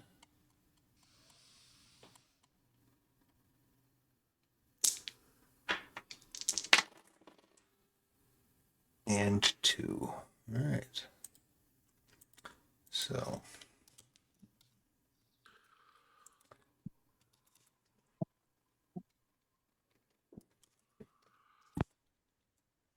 all right. Because I am nothing if not benevolent, whenever the ties occur involving a story guide character and a player character, the player character wins the tie. I had to retrieve my die. Sorry about that. So, our initiative begins with Trylin. What would you like to do? You have the first, as everybody starts scrambling into action. You could try to hide in the river. You could try to fall back deeper into the entry tunnel. You could poise yourself for some other position. Where would you like to place yourself, and what would you like to do? I'm going to place the shovel in an area where it can kind of like dislodge a big rock and kind of cause a chain reaction, because if we retreat the way we came, then we need to collapse the tunnel to protect the main roads, the main caverns from where we came from. And if we don't, we still need to do that anyway if we go a different way. So I changed my mind. I'm gonna get a comically big rock and use the shovel as a lever to sort of knock the tunnel in. Why don't you go ahead and give me even if I fail, at least it'll look kind of like a cave-in instead of a complete like man dug tunnel.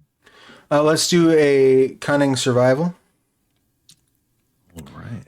Now, are you holding this action until other things happen, or are you doing that right away, just kicking it off?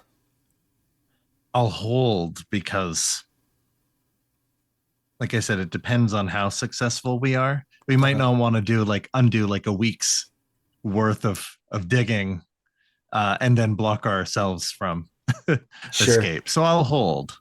But I guess I can roll for that. No, I can wait. Yeah, I'll wait to roll that. All right. And just so you're aware, there will be a moderate complication in order for you to get out of the way before shit falls down. Of course, yeah. If you fail to do so, you will become injured and quite possibly cross. May even be a little surly. How about Luke? What do you have in mind for your action? Luke is going to back up and position themselves so that they can utilize their magnetic to begin destabilizing the death rocks from above. Okay. So the way that I'm going to rule that this is going to work is what you're going to be doing is effectively an enhancement stunt or enhancement trick to help out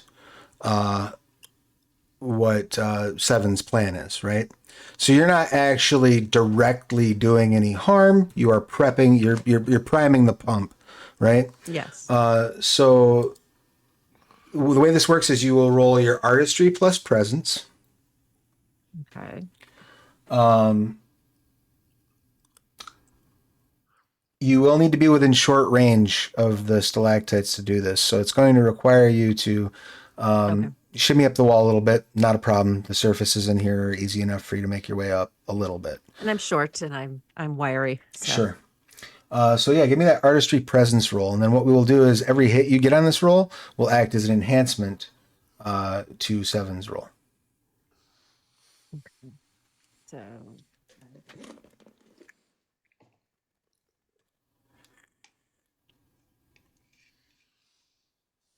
I like how and it's 2 successes. straightforward the system is for like aiding someone. Yeah, it's real easy to help people.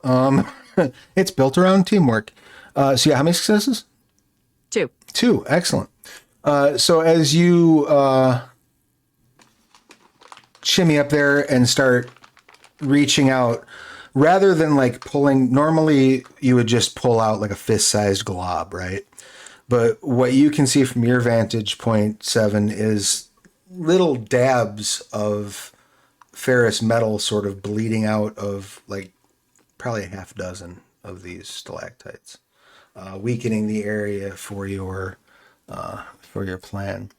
Now, is Zayn's going to do anything other than hold and assume a defensive position? Are you going to try to hide, perhaps? Or are you going to rush the Rust Knights to try to draw them out? What's your plan? I will, with this character, I'll rush them. Plus, I'm like breaking out in hives in real life. So, on the off chance I have to vanish, it's good that I die. Listen, if you got to hop, I am happy to steer and let you hop. Your call. If it gets too bad, I'll let you know. But you may have noticed my face has a spreading red. You've read it up a bit. Are you Benadrylled up? Yeah. Thankfully, that was what I was taking off screen.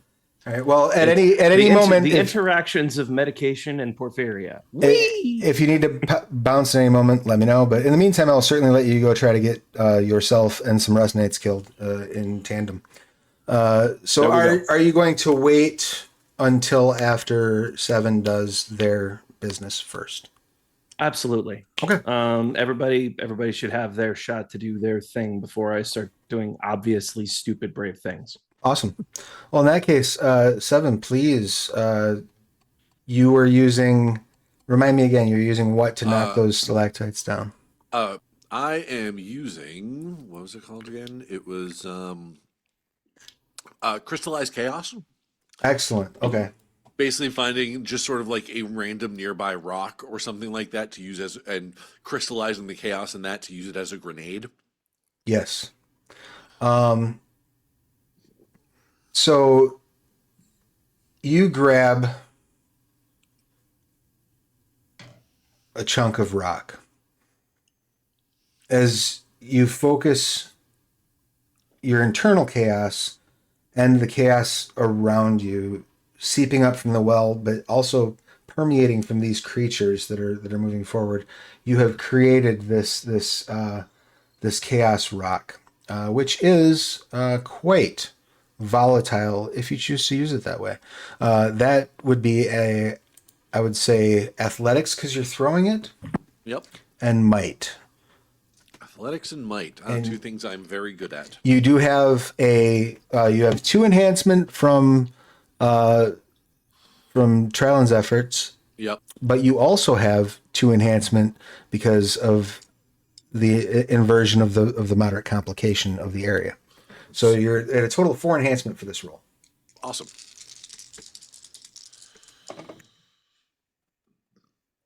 That is, with the enhancement, 5. Excellent. You throw the rock forward. It creates almost a domino effect, knocking off the stalactites closest to you first, clearing the way for your friends. Everybody is out of peril. You're able to shape it in such a way that nobody is injured. And it does absolutely fall down on the Rust Knights, dealing each of them a injury. However, it seems to pass through the miasma harmlessly, as it is in fact a sentient cloud that is not currently solid. Now,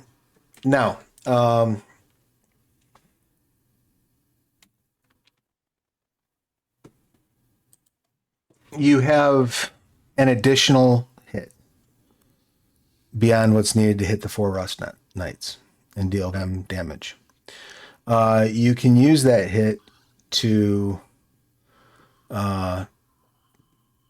enhance the next action of your friend, so you could pass that on to Zan's as an enhancement, because the nature of the explosion made things easier for your friend to act. You could use that to create a minor complication of the ground where they are at, where the Rust Knights are standing, making it harder for them to move. Or you can just let it ride. You can just let it sit and not do anything with it. What would you like to do with that last hit? I'll pass it on to the next action to the double it and pay it to the next person. yeah, double it, give it to the next guy. All right. I hate to cut in, but I can feel my lips starting to stiffen up, so I'm not going to be any good to us anymore. Do your thing. No worries. I appreciate it. I appreciate you attempting to. Inconvenient. Nah, no worries. It's health first. Yes. Yes. I do just want to say what an absolute pleasure to play with you all, and Cal, Likewise. I've missed you. Will, Heather, Will, Heather, I sincerely hope to stay in touch. You two are delightful. Thank you. So But Yep. Yeah, take care send the of bona you. fides through Yeah. Travis. Thank you. I'm gonna go take a nice shower. Get Yay! some rest and feel better. And Yes. thanks for coming. Another time. I'm sorry that Definitely things another took a downward trip for you. Please and yes. All right. I'll catch you later. No worries. Bear with us for a half a second while I fix our camera situation. Do you know how dork tales, even when they drop out, how they keep their Oh people yeah, in the it's same- because they're using a whole different setup than I am. Yeah, it, Oh, like okay. it's one of those things that like I've tried figuring that out, and it's one of those like I think I can do it in theory, but it takes so much work at a time. In fact, you know what we'll do, because we're an hour 48 minutes in. We're gonna go ahead and take 5 real quick for bio and techno, Oh, and when I come sure. back, we'll look pretty. Yep. So hang good. tight. Go hit back your kit and back for the world below while we're gone. We'll be back in a moment. Back in a sec.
Hey everybody, welcome back to twitch.tv/The Onyx Path. If you're just now joining us, we are involved in a horrific combat with the encroaching Rust Knights in the world below. Given the situation, Zans pulls out their chitin grappling hook. And you see their eyes blacken, and the grappling hook itself blackens as they channel chaos energy into it. They lunge forward, rushing toward the oncoming Rust Knights, who've just been riddled with stalactites loosed from the ceiling. And they run up and they shove the grappling hook directly in like the eye slot of the first Rust Knight's faceplate. They let out a scream of victory as they rip the face downward, and the Rust Knight kind of the mask kind of opens, but it also pulls forth like a good chunk of the Rust Knight's torso as a almost reddish dust sort of bursts forth from the wound. And as Zans is preparing to let out a victorious cry, you see the skin on his arms start to bubble and pop. And he turns to you as his face is melting, kind of like the dude in RoboCop, just like going very loose on his body. And then the three remaining Rust Knights take turns. One swings an axe through his legs, the other through his torso, and the third taking his head off as his body falls into three different pieces, sort of melting into this acidic goo. The good news is you have one less Rust Knight to contend with. The bad news is you have one less friend to help you. Now, how many are we looking at? Like a dozen? Two? There appear to be three of them left, and now you can see the miasma sort of hovering in the center of them. I don't know if we should go. Now, you have been holding your action this whole time. So would you like to take that action now and collapse that tunnel, or are you going to change your mind on and do something different? I can cover our escape, but we gotta go now. I'm going to wait for the others to retreat. All right. I would like to set off a smoke bomb on my way out. Maybe they can't see us as we escape. Good thinking. Exactly. You can't chase what you can't see. Just don't yell smoke bomb this time. It lessens the surprise. Get to the chopper. So, Trellin, now before you say I'm going to, hold my second action in a row, are there any either sorceries you'd like to use, or perhaps even channeling some chaos to help you? Those are options you have. And for all the players who are new to the setting, everyone has the option of channeling chaos. You can create raw magical effects by will by tapping into the local chaos. The downside of doing so is the closer you are to the well, the harder it is to use any of your sorceries, including tethered chaos, which is tethering the wild chaos, creating effects out of nothing. It also tends to have what is known as a chaotic retaliation, sort of the chaos snapping back at you. So that is an option, but it is a risky one. Or you can, again, just continue to hold while you are waiting for them. It's a risk I'm willing to take. All right. For their behalf, not for me. All right, you continue to hold. That brings us down to Luke. Luke, what would you like to do? I would like to set off a smoke bomb, please. Excellent. And your smoke bomb. Yes. At this point, I'll take days, but if we can get suffocating, that'd be even better. Okay.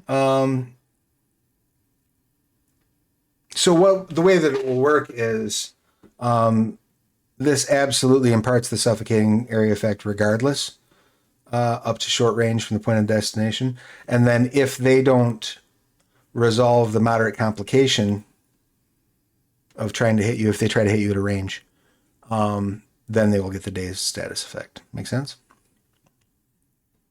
As long as I get away. If you want to try to hit them specifically, this would be an athletics might roll. If you're trying to put it like in the middle of them. Roughly. Yeah. So roughly, yeah, in the far enough to them, not necessarily having a target, but far enough to them that it's going to take them a little bit of time. Sure. That works. So you said athletics and what? I'm sorry. Might. Might. I would also allow for There we go. dexterity if you feel that that's more. I would like to actually use that actually. So if I do athletics and dexterity to try to, try to place it well, and it gives me more dice. So Sure. take what you get. Okay. Yes. That is 2 successes, sir. Excellent. So you throw it in between the two of you, effectively between you all and the group. It bursts open, creating this cloud. The Rust Knights don't seem to be deterred by the cloud. They're marching toward and through it. And you notice that your smoke cloud thins a bit as the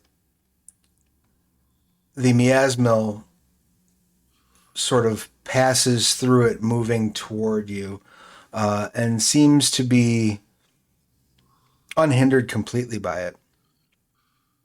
Well, it was worth a try. Let's go.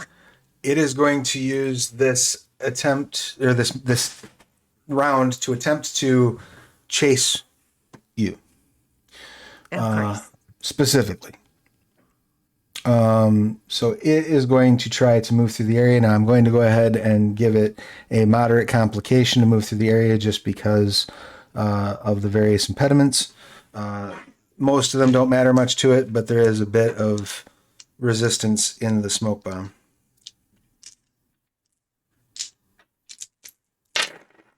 Would smoke be worse or better against amorphous creatures? It would depend on why they're amorphous. Like cloud creatures, I mean. Yeah. They Or would that be water? They fill up the same area. Like, water would stop them dead. Right. But, like, they fill up the same area. They would fill up the same area.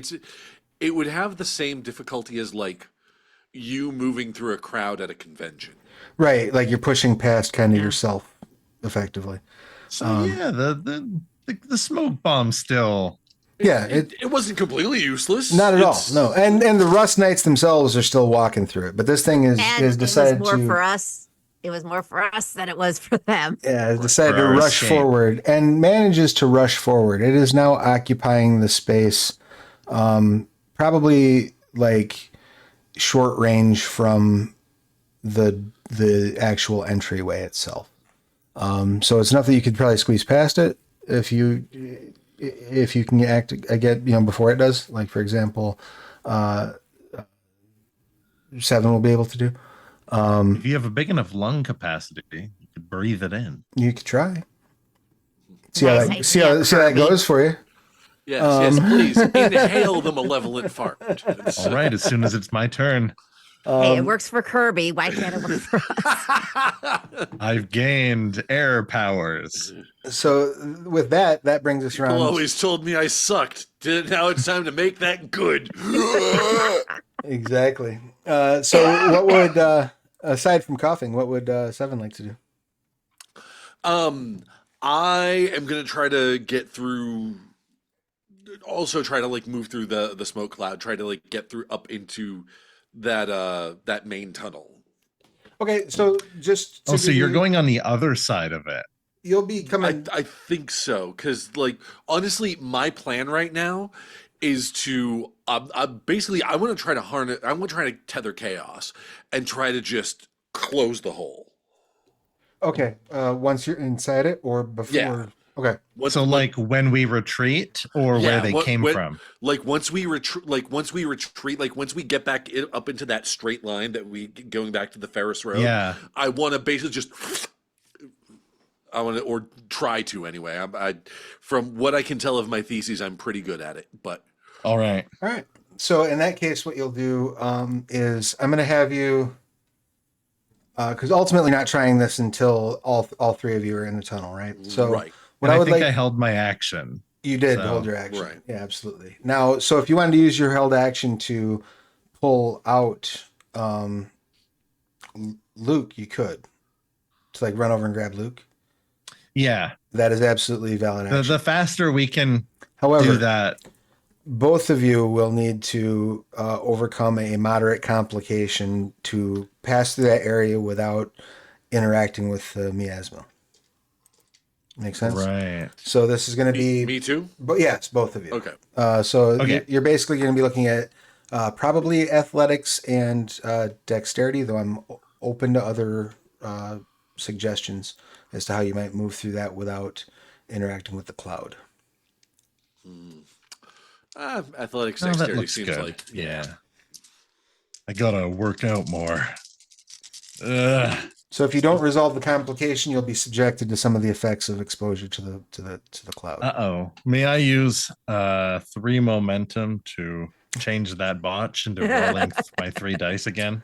I have no objection if the group doesn't. It's 3 I'm momentum. good. Yep. Yeah, go for it. Okay. Because I got, otherwise that's a botch. I got 3 Yes, hits. please don't suck. Excellent. No suck. No suck. All right, well, I suck, changed but no that suck. from a botch to a 2. 2 All right. successes. Two hits. Great. So Not a botch. 2 hits is not enough for you to overcome the complication. So as you move through, like you run up, you grab Luke and you pull Luke through. Luke's fine. Well, actually, let's test the bonds of friendship here. You have an option. Luke can be fine, and you can suffer a health and be covered in some corrosive material that will then deal you another health the following turn. Or you can share the wealth with your friend, and both of you will get slightly singed, each taking 1 health, but neither of you will have been exposed to enough of this to deal repeat damage on the following turn. Which way would you like to tackle this? The latter sounds more fair since I'm helping them. I knew you were. Oh, buddy, oh pal. Thanks for sharing this acid. It's not our it's not my acid, it's our acid, comrade. You won't So regret this, I promise. as you pull Luke through the miasma cloud, both of you are singed slightly. Now I'm just double checking. Do either of you have armor? No. No. All right. Excellent. So then, yeah, it's straight to your health. You just each take 1 level of damage as you pass through the cloud. It burns. Like you see your skin sort of, pock and swell and bubble a little bit. That will then bring us to 7. So you had gotten several successes on your athletics roll, correct? Like 4 hits, something like that, 3 hits. For 7? For Will? Sorry, what's up? You've gotten like 3 hits on your athletics? 3 hits. Yeah, so you duck out and are fine. Like, Yeah. so the 3 of you are all in the mouth of the tunnel as the Rust Knights make their way past the smoke bomb and are once again visible. You see them kind of step out of the smoke bomb into sight. Slightly obscured by the miasma, but not much. The miasma is barely visible. And they all have their giant rust axes overhead, ready to drop the moment they get close enough to do so. That then will bring us to the top of the initiative order, which is once again Tryland's action. Did you want to try to trigger the boulder, or do you want to wait first to see if Seven can do it with Tether and Chaos? You also do have the option of, if you want to swap places in initiative, you are welcome to do so. Honestly, I will say that the boulder is probably the better idea. I was going to try say that first, because I was there's going to say the entirely- opposite. Oh, no, because see, the thing is, like, if I try to like tether chaos and it bites me in the ass, it's like we could all be in more trouble. Yeah, We could as just we're scream at it. retrieving. Yeah, as we're retreating, We'll scream because at it. I had levered the shovel, Yeah. like where it was, and loosened it, getting ready to kind of like, Yeah, like you can kick like it video on your way game by. logic. Right. It rolls over. Yeah. So while like we're running and screaming with the acid on us, and we jump because we had dug upwards. Right. So we're jumping down, right, through the smaller tunnel. I'm going to kick that or grab the shovel and then like Three Stooge down the hole with everyone. Hello, Raiders. Welcome. I thank you Raiders. so much. I hope you Hey, were all Raids. having a grand time over at Stolen Hello. Fires. Much love to y'all. So that I'm clear on this, your plan then is to collapse the walking tunnel and then dive into the river tunnel? Sorry, as we're diving down into the tunnel that we had made into the cavern, kind of like kick out the shovel or grab the shovel as we're jumping down so that it collapses behind us. Okay, gotcha. All right. Well, in that case, go ahead and give me an athletics might. I'm going to give you a moderate complication on this roll. So Alright. in the event that you do not resolve that moderate complication, part of that is going to fall on you. What about because I had planned this. Yes. What did you say the roll was? Athletics. Athletics and- might. What if I roll might and no, I guess. Well, Okay. pitch Let's look at it. it We'll this see. way. Pitch it. We'll see how I it got goes. nothing for this one shot. These aren't this isn't my my kit. How does spending momentum before I roll work? Oh, you can spend momentum to get enhancement. And there's a complication of how much? Moderate. So it's 2. So that's 2. Let's spend a momentum to buy an enhancement. Everybody cool with that? Yeah. All right. So now Okay. we're at momentum go. 4. So how many do we have left? 4. How about I spend 2 I'm fine. Party's fine. momentum? All right, here we go. I am mighty. You can smell it burning. Smell that momentum burning. No, that's my arm. One success. All So right. So now it's enough that you are able to resolve the complication. So you bring the boulder down and deftly all dodge kind of out of the way. Some additional rocks start falling down around the boulder. However, you note that the miasmal doesn't seem to be impeded by the presence of these rocks. It is seeping through. The rust knights, not so much, at least at this point. But the miasmal is absolutely seeping through. What, pray tell, is Luke going to do as this is occurring? dark force lightning the gas. If any of you would like, I am willing to give everybody in the group an esoterica roll to try to see if, or survival, to try to see if you can determine what might slow down or stop the miasma. I'll go with intellect. survival. Intellect esoterica? Intellect or cunning. I would argue that this is more of a cunning situation, but Okay. though you have had a couple turns to think about it, so I mean, you know. Okay. Whew. That's what we like to see. Yes. 4. Nice. 5. Nice. 4 or 5. I don't know anything about these things. You got nothing? I got I'm nothing. just sliding down a tunnel. That's good So because close. that will give you another Can I momentum. sell it? No, you cannot sell the malevolence. I can't sell it. I can't appraise it. I just know if I could capture it, I'd sell the shit out of it. So what you, those of you who Ooh, did succeed on it, have discovered is there are 2 ways to deal with one of these things. While it is discorporated, a strong enough wind will damage it and probably scare it away if you can generate such a wind. I had beans for dinner last night. The second option is if you can Yeah. trick it into becoming corporeal, as they do. And that may even be as simple as somebody dropping and playing dead in front of it. Sometimes they will solidify if you run in and swing enough weapons around inside of them because they get confused. But if you can get it to solidify, then you can actually, injure it. But right now, most of what you're doing is not going to hurt it. The only real thing that can cause it any real problem is a strong wind.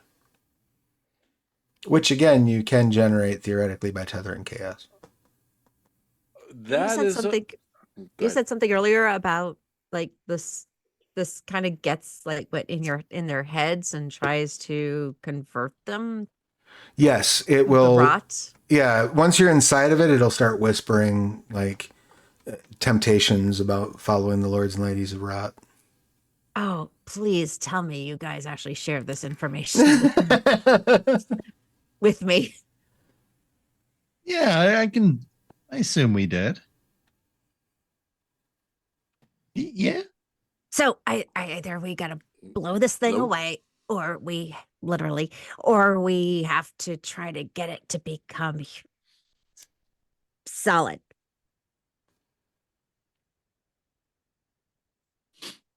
How Okay. fast can a gas move? It seems to be keeping pace with you. All right. Well, then I guess this is gonna blow. I will try to tether chaos Excellent. and try to just Wait. force it out of the Hold on. thing. Hold on. Hold on. What? Hold that thought. Wait. We'll need a backup. Hold the thought. Drop me down. Let me go. Let me go.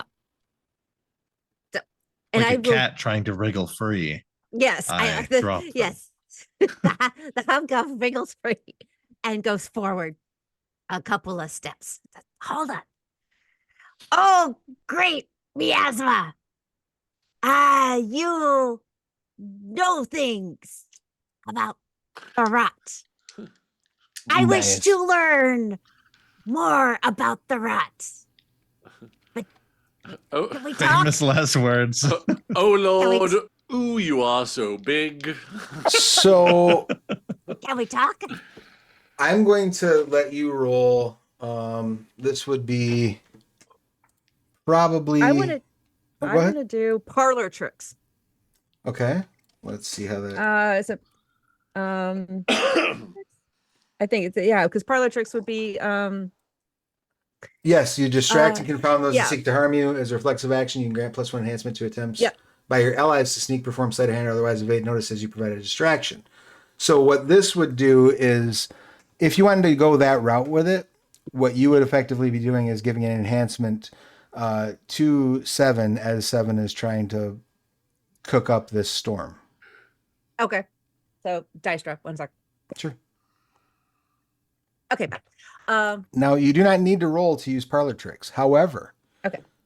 If you would like to make a, I would say probably, Would be presence and cunning um, or larceny, because I am doing this for a reason. larceny Or is more persuasion. like being sneaky. Yeah, I would say persuasion probably and presence, right? Okay.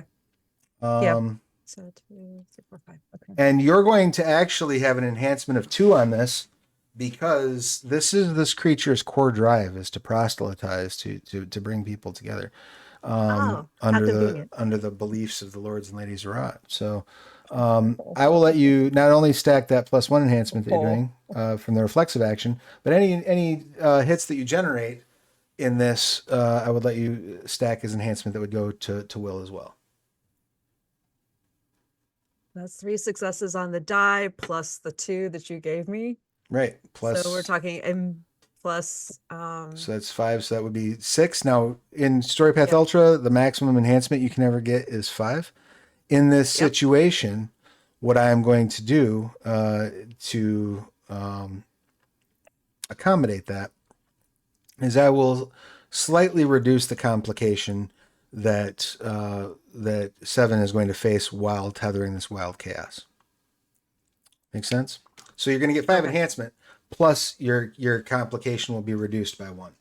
Now there are a lot of things you can do with tethered chaos. You can create virtually any sort of situation. You are trying to affect something which is effectively at short distance from you. So that is a +0 to your difficulty. Okay. You are trying to ultimately create an area effect. Trying to make it windy in here, right? Right. So just let me check and see what that would fall under in terms of area effects.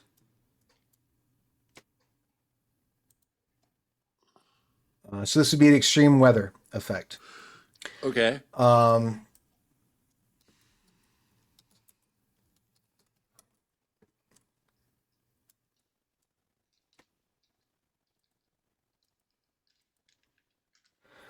So this causes a major complication. So in order to inflict that, that will add a 1 difficulty to your tethering roll. Okay. So far we're at 1. Is there anything else that you would like this to be able to do? Aside from just create wind. Now you can use this to do straight damage. You can only apply 1 damage this way, but Right.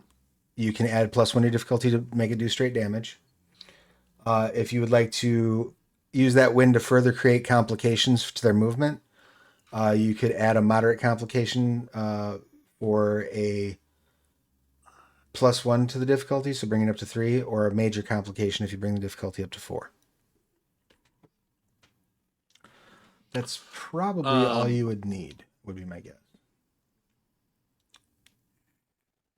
And also have to consider that if I can convince this thing to actually like become corporeal, that might change things a little bit. Well, and if you time it right, if 7 blows the wind as this thing is trying to become corporeal, it might wind up getting stuck in the rocks too. Yeah, that's true. Then I'll call the iron. Yeah, that's I want to time. I want to time it so that it basically becomes corporeal as it's in the rocks, Right. and so it sort of materializes around or like with basically rocks going through it. Sure. And I will so right now you're at difficulty 4. For the timing, I would say that's a minor complication. Yeah, And because of the chaos level that you're at, you're not a chaosist, correct? I am a chaosist. You are a chaosist. Excellent. Yeah, So I have chaos spring. So then you actually will get chaos spring gives you additional enhancement. It's chaos has seeped into your body, making you a magnet for chaotic energies but weakening you physically. When tethering Wild Chaos, your character gains a +3 enhancement to her roll, demonstrating her innate attunement and communication with chaos, and it gains an additional round of duration. Upon attaining this thesis, you lose your bloodied injury levels. No form of healing or intervention can bring you above the wounded injury level. Armor worn functions are blah, blah, blah, blah, blah. All right. So what this is actually going to do then is, because your maximum enhancement from any sources is 5, Right. you're going to be at a 5 enhancement, and you're going to have Yep. to only overcome the minor complication of its resistance. You do not have to overcome any complication from the chaos level. Okay. So what specifically am I rolling for this then? Well, generally speaking, as a chaosist, I would say you're going to be dealing with like esoterica intellect. Esoteric. Yep. You can, we could certainly entertain other dice pools. Tethering Wild Chaos tends to lead into what skill you're leaning on. So like one might argue survival, but if you're good with, I'm pretty good. I'm good with esoterica intellect. I'm okay with rolling 9 dice. all right, rock and roll, knock it out. Alrighty. That is 2, 3, 4. That's 4 hits plus the 5 plus the 5 enhancement. So yeah, that's 9. Excellent. So you use the first one to buy off the minor complication, to avoid any sort of chaotic, Any sort of backlash. chaotic retaliations. And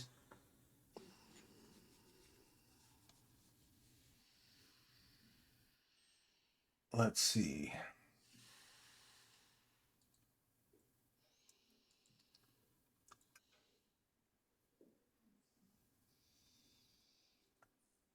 Okay. Okay, cool. I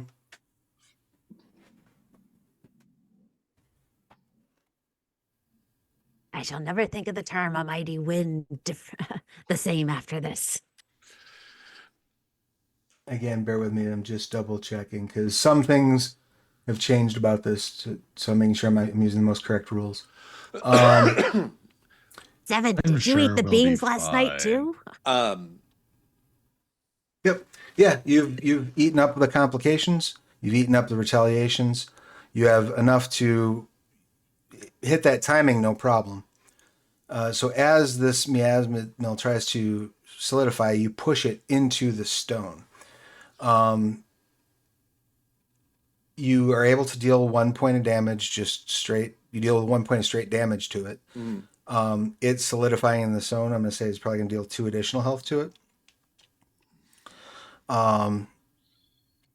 And that is just about enough to end its being. It is almost like a milky fog that is sort of slowly rolling down those stones after you unleash this mighty wind at it. What would you like to do next? You can all hear the chopping sounds of Rust Knight axes against that wall of stone that you've left in your wake. All right. We need to get back to we need to get back to Telver's Hearth and let him know that we have an issue. We have 3 issues, if you remember Okay. correctly. Okay, but hear me out. That Uh-oh. was a far way back. And the Rust Knight seemed to be tireless.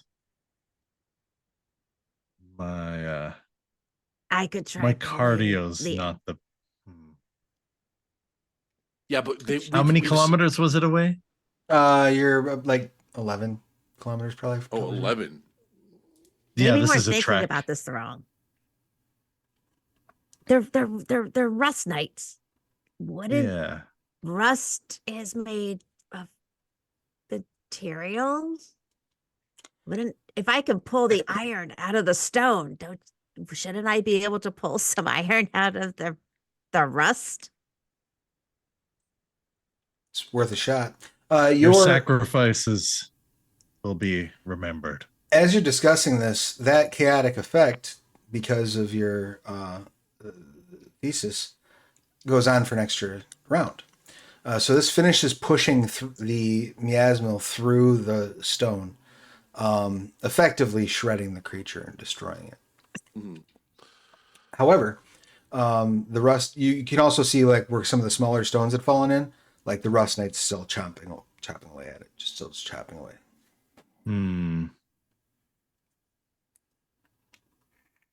Quick thinking on whatever you did to the miasma creature. Well, what are the plans for dealing with these rust knights? Like, do you want to make like a esoteric roll to see what you know about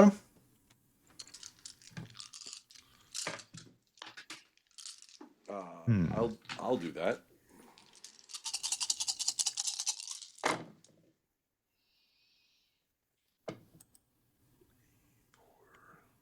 I know nothing. Five hits. And was that a straight 0 hits for you, Cal? Yeah, I don't know anything about them. Right, so that brings your momentum back up to a 5. Yeah, I actually got 1 on that time. Excellent. So what you know about the Rust Knights, Luke, is they're terrifying to the point that like minor characters. So basically, like most people that see Rust Knights scream and run away. Like the fact that you all haven't doused your drawers and just took off is a testament to your heroic natures. That's what you know.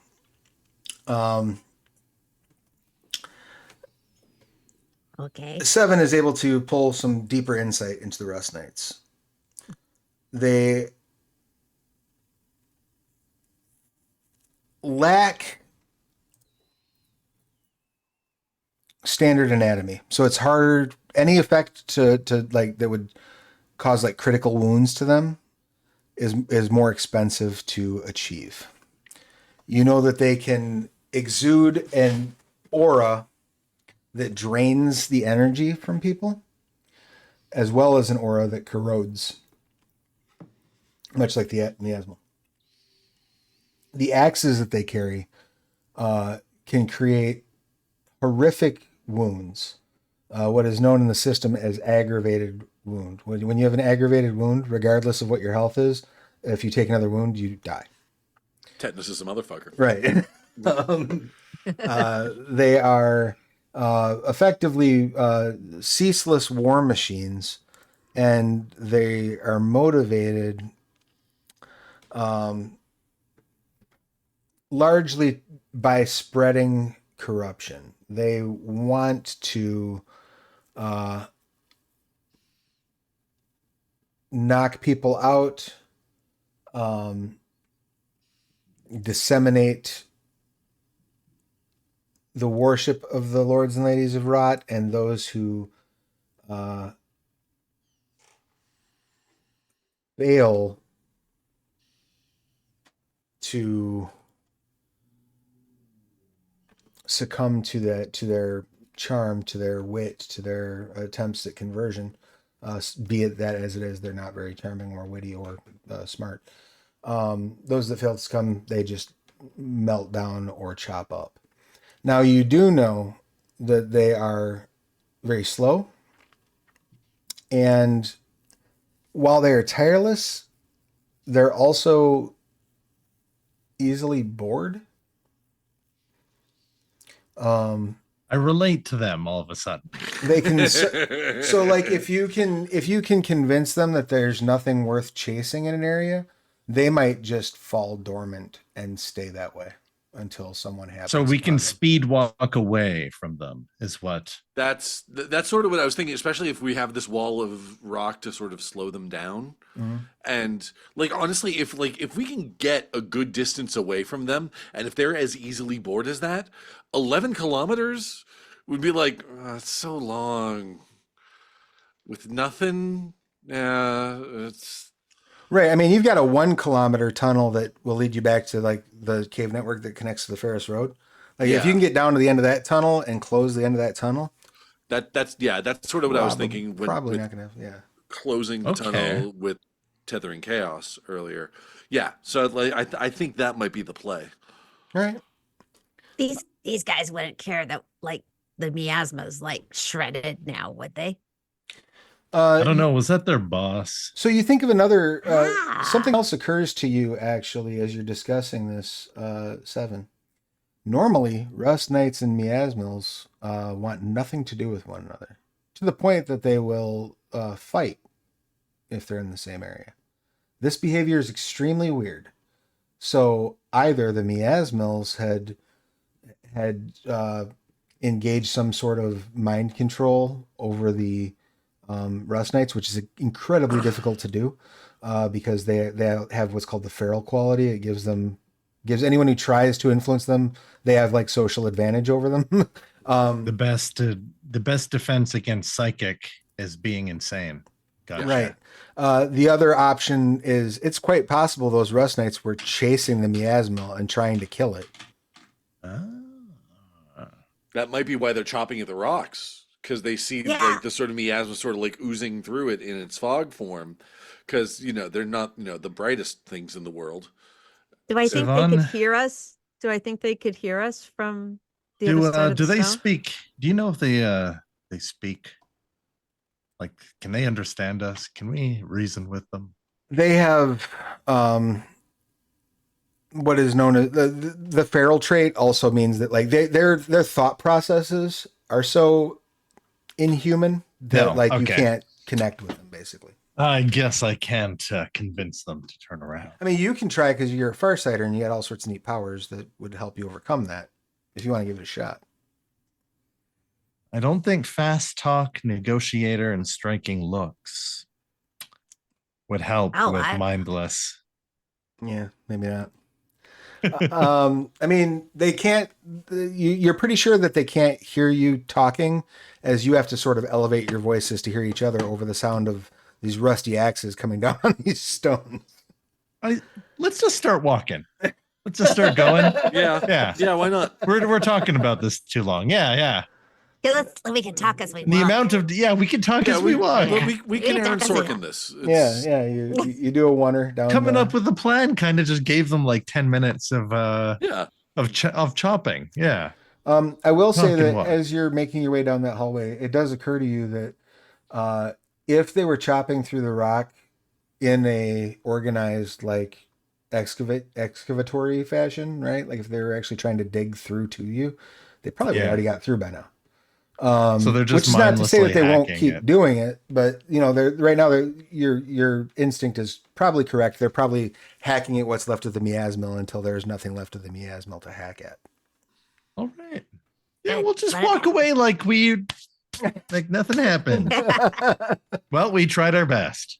Glad we could help with that problem. Yeah.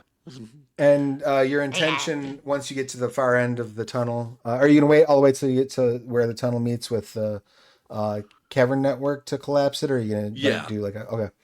Go ahead and let's do another tethering roll. This time you're not going to have all that extra enhancement to call on, but you will have the 3 that you get from your Chaos Spring and the additional 2 enhancement that you get because of the chaos level. Okay. I can try and weaken the rock again with magnetic. Nah, I'll be all right. Get Okay. down, rock. Bad rock. That's a very bad rock. I helped. 3 plus Get down with your bad self. 3. So that's Oh, 3. you meant other 3, bad. Okay. 3 on the dice, 2 for the chaos, plus 3 for the chaos spring. So that's math. 8. That's right? 8. Yeah, 8. Yeah, that Plus is 1 plus 2 plus 3. more than enough. As you bring this excuse tunnel me. down on itself, you drop down. You're pretty sure probably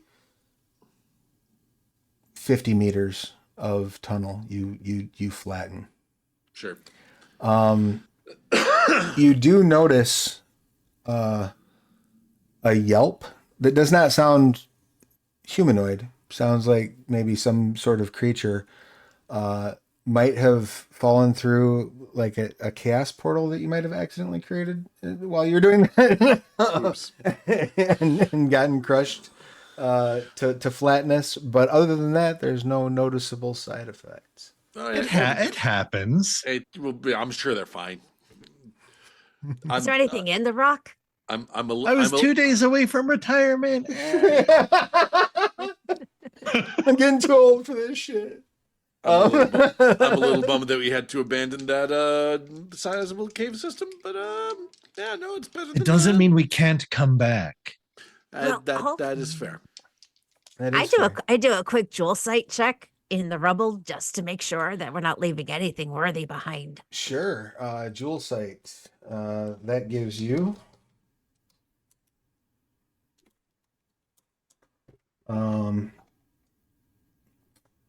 Okay.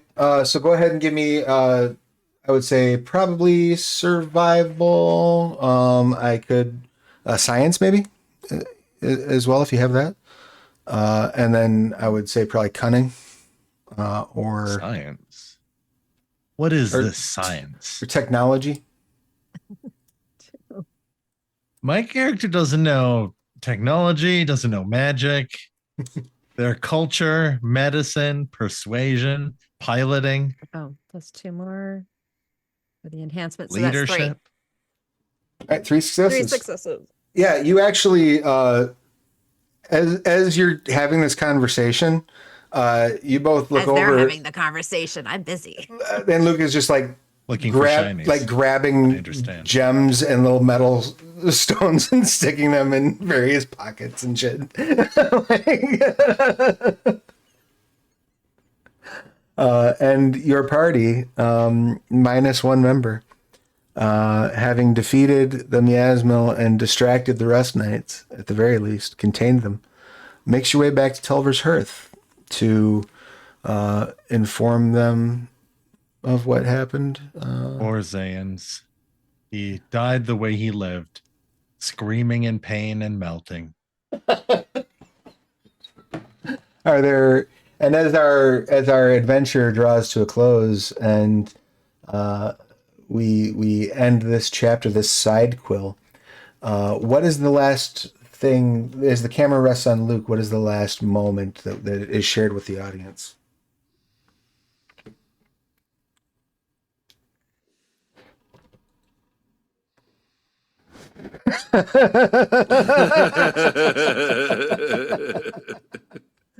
Nice, I love it. Excellent. And as the camera pans over from this sentiment being displayed, and makes its way over to Trilon, what is the last moment that the audience shares with Trilon? Trilon's back in his element, not leading expeditions into the unknown, but maybe going along with caravans and across already established tunnels and maps, and leaves the what's it called, Exploration? Heroism? the exploration and the it's on the tip of my tongue. It means when you're the first to go somewhere. Trailblazing. Trailblazing. Trailblazing. Thank you. Yeah. See, that's why I keep the smart people around. Trail we blaze. Leave the trailblazing to the young and heroic. And it has nothing to do with like being out of shape or my cowardice. It's we've all got different skills. I love it. And lastly, as the camera focuses over to Seven, what is the last moment that is shared with the audience? Seven has rolled his sleeve all the way up to the shoulder, and he has a sharp pen of some kind, like a fountain pen, and he's inking in like the path onto his, like, to add to his map tattoo to get back to the tunnel that he just collapsed. I love it. I like that. Would you like a hand with that? I think I've got it. Like, does this look right? And No. as the camera sort of Oh God, no. zooms That's not in wonderful. on the fresh tattoo, there's a fade. And in that fade, we see the tunnel. The camera goes up the tunnel. You see the rest knights at the threshold of almost having completed that, gotten through the first pile, and they have now gone dormant. But the camera moves past them, down to the river, along the length of the river,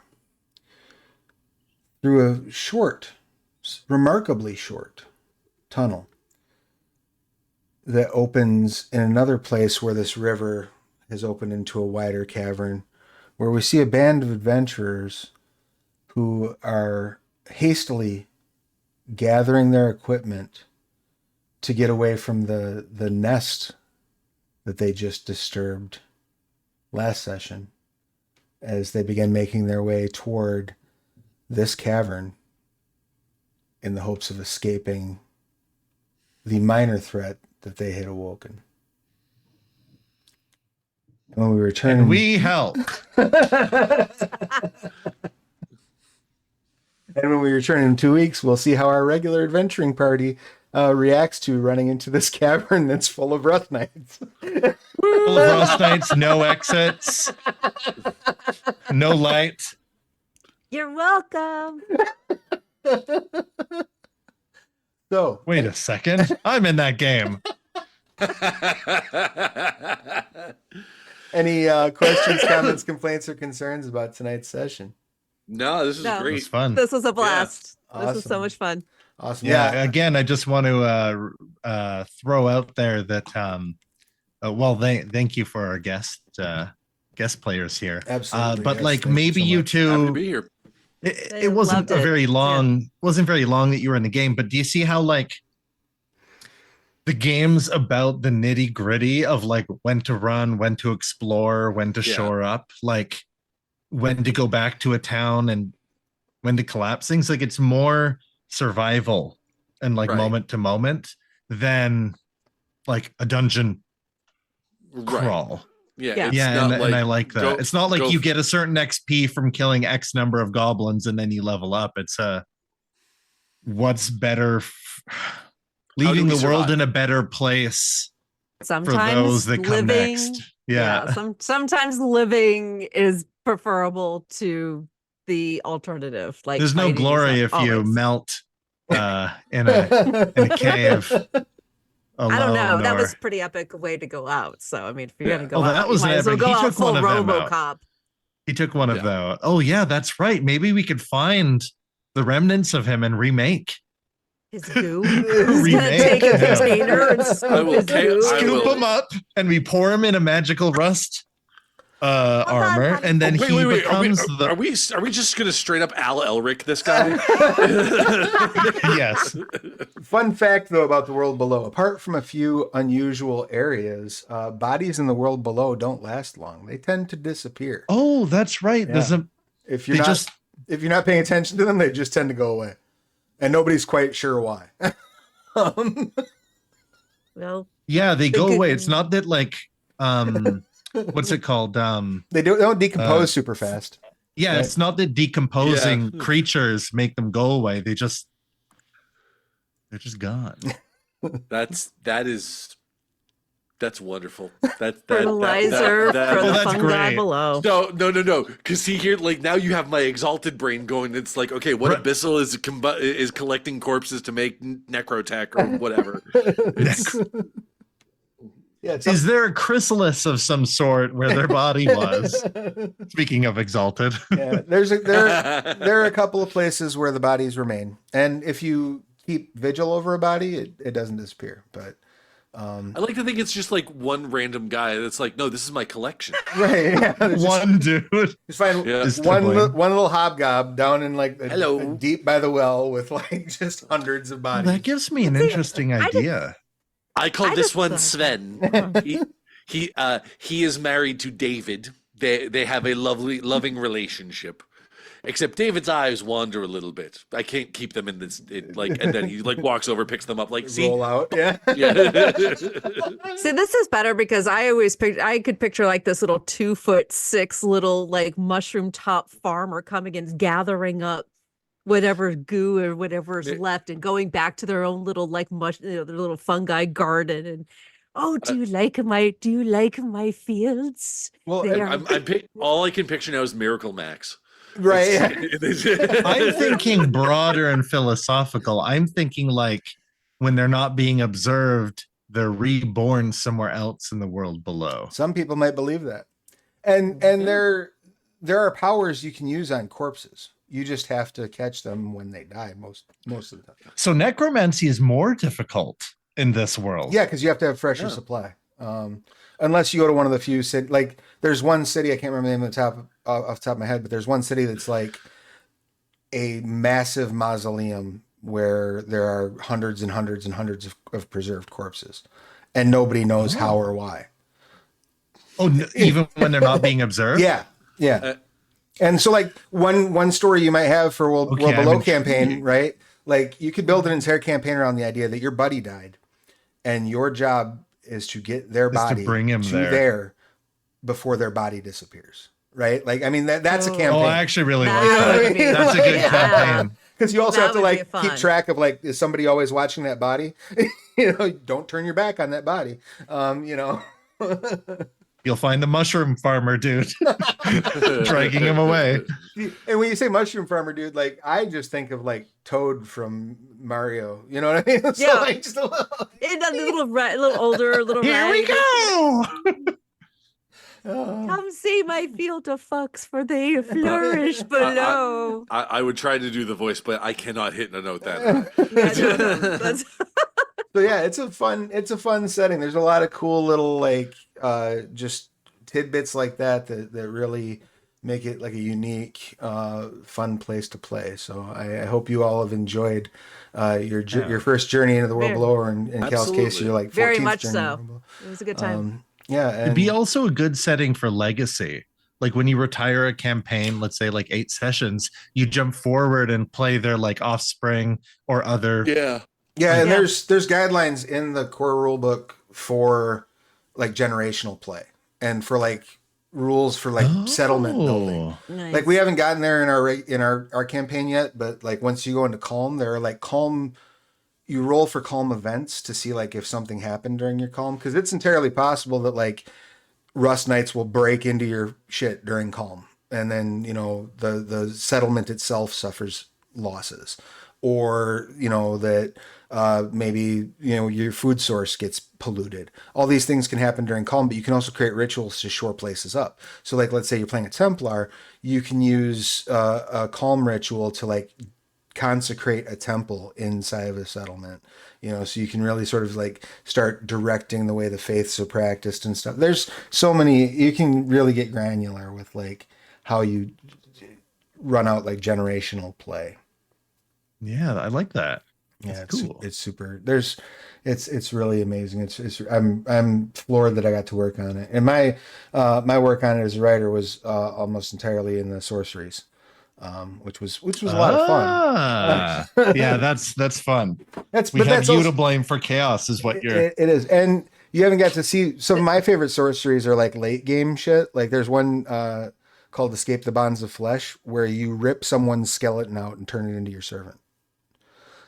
But how is the How did I person that not you know stole the skeleton from? Are they okay? They don't make it usually. Yeah.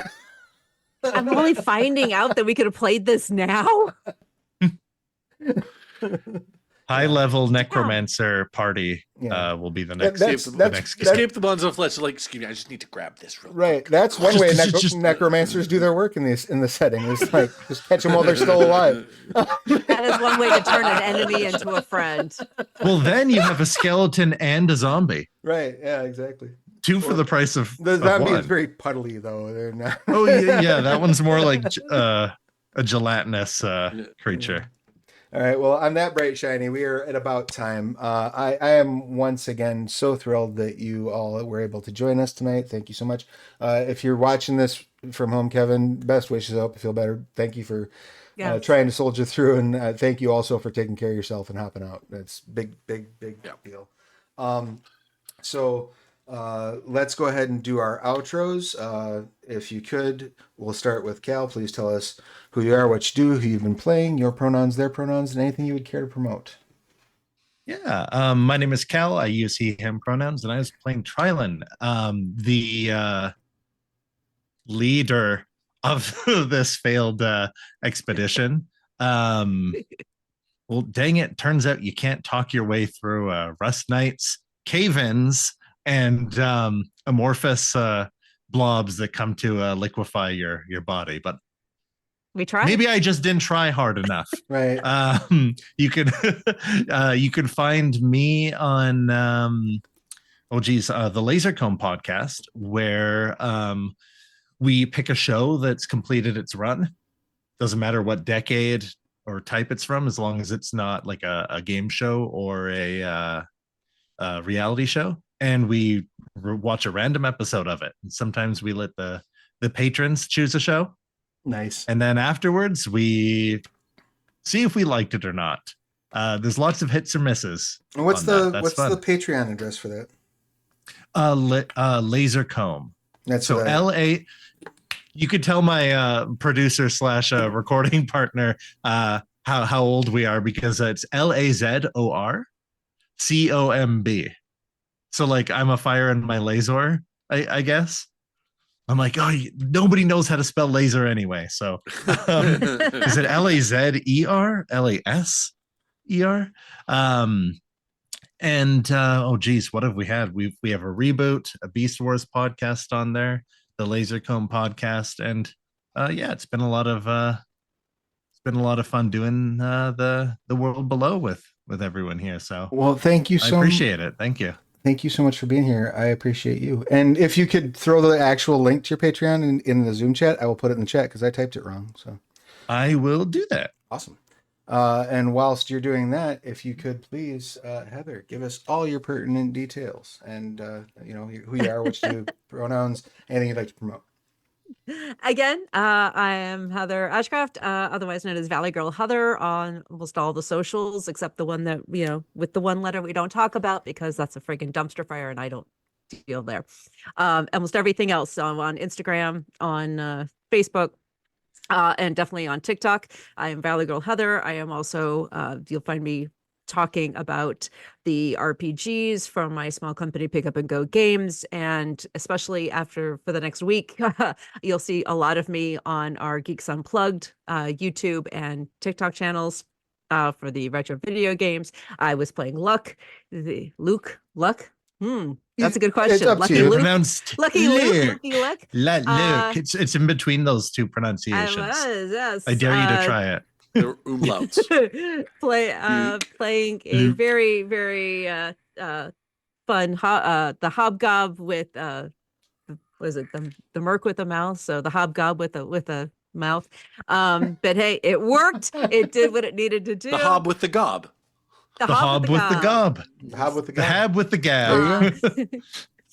But upcoming, if you want to see me on a semi-regular basis on actual play, I am currently part of the Old Ways podcast in their RuneQuest Glorantha 6 seasons in Sartar. I play Lysana. I'm there, so check that out.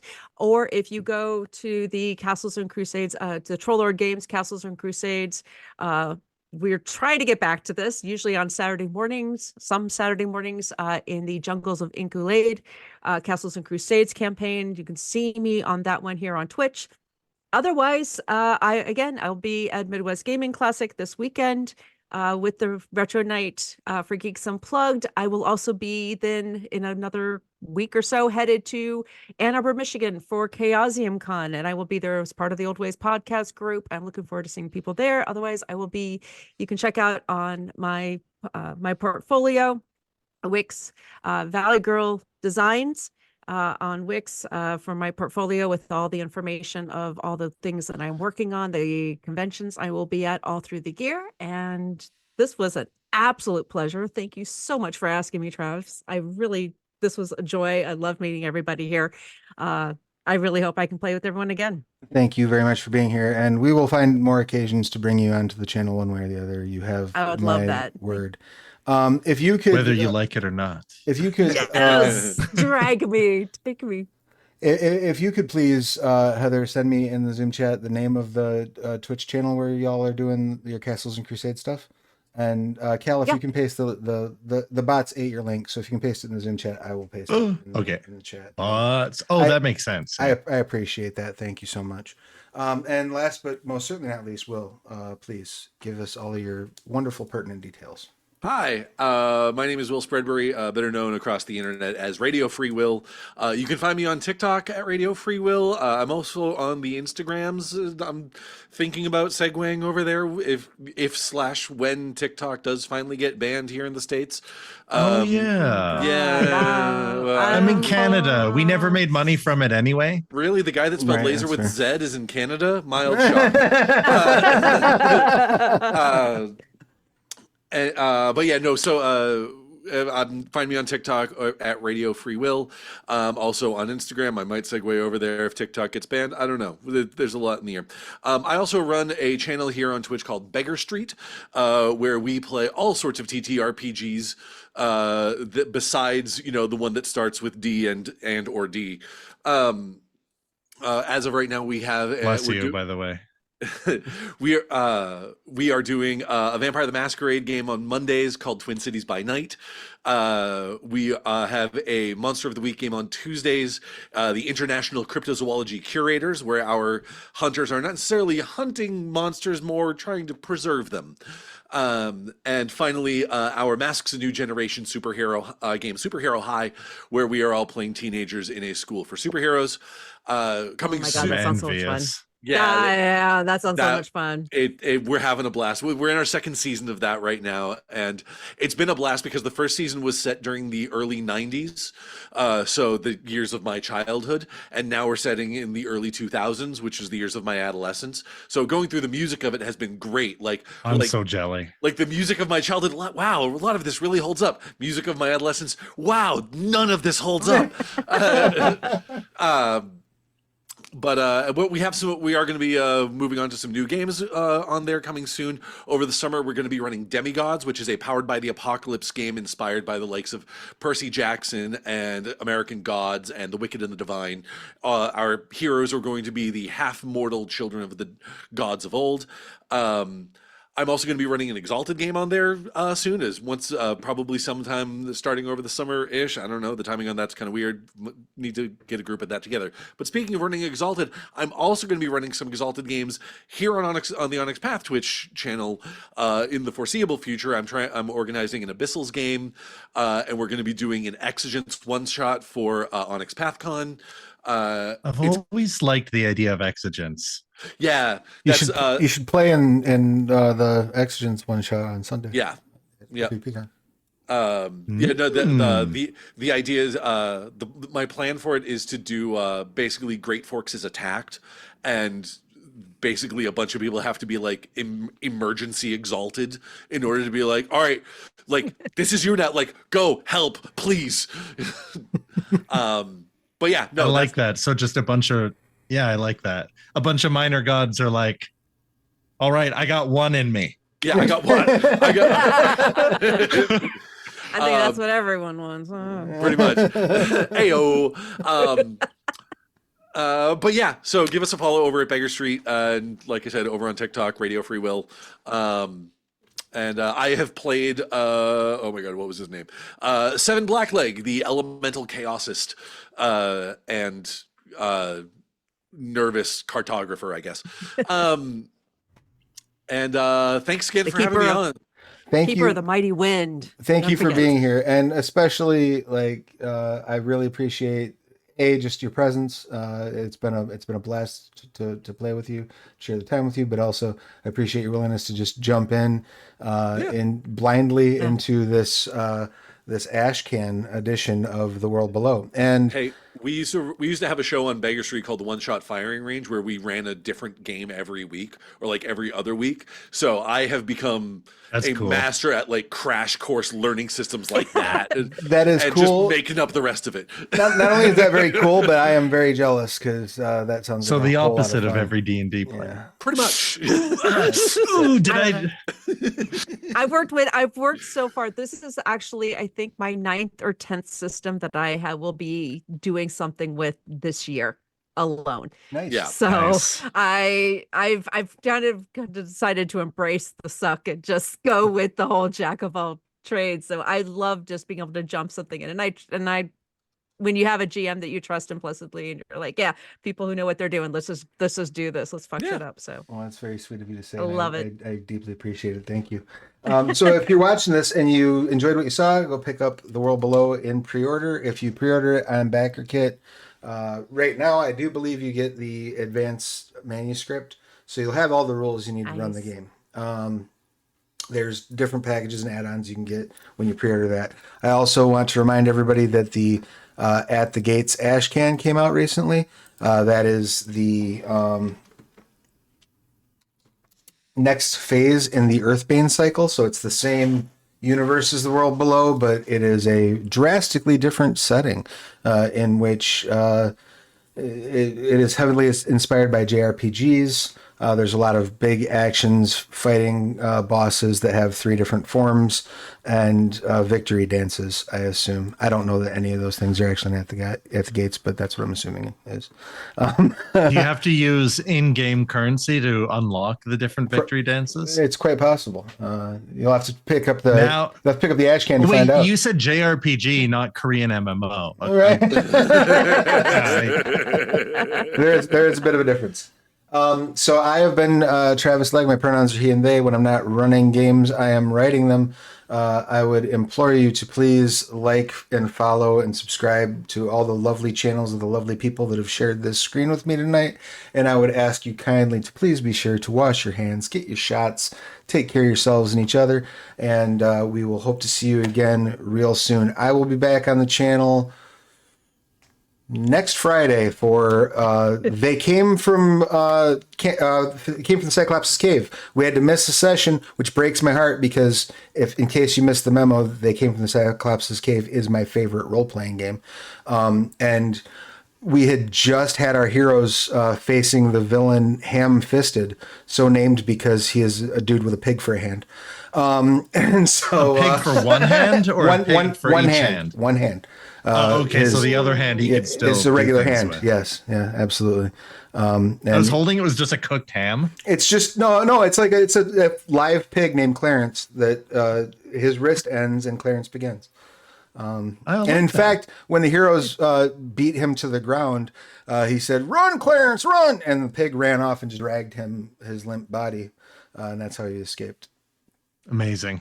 I think so. It's my proudest creation. But yeah, I'll be back here next Friday for that. If I'm back here before then, sorry I lied. Hang out, and we are going to raid over to Wanderer's Haven. Send them some love when we walk in the door, and thank you all so much for sharing the evening with us. Take care of yourselves. Bye. Adios. Bye.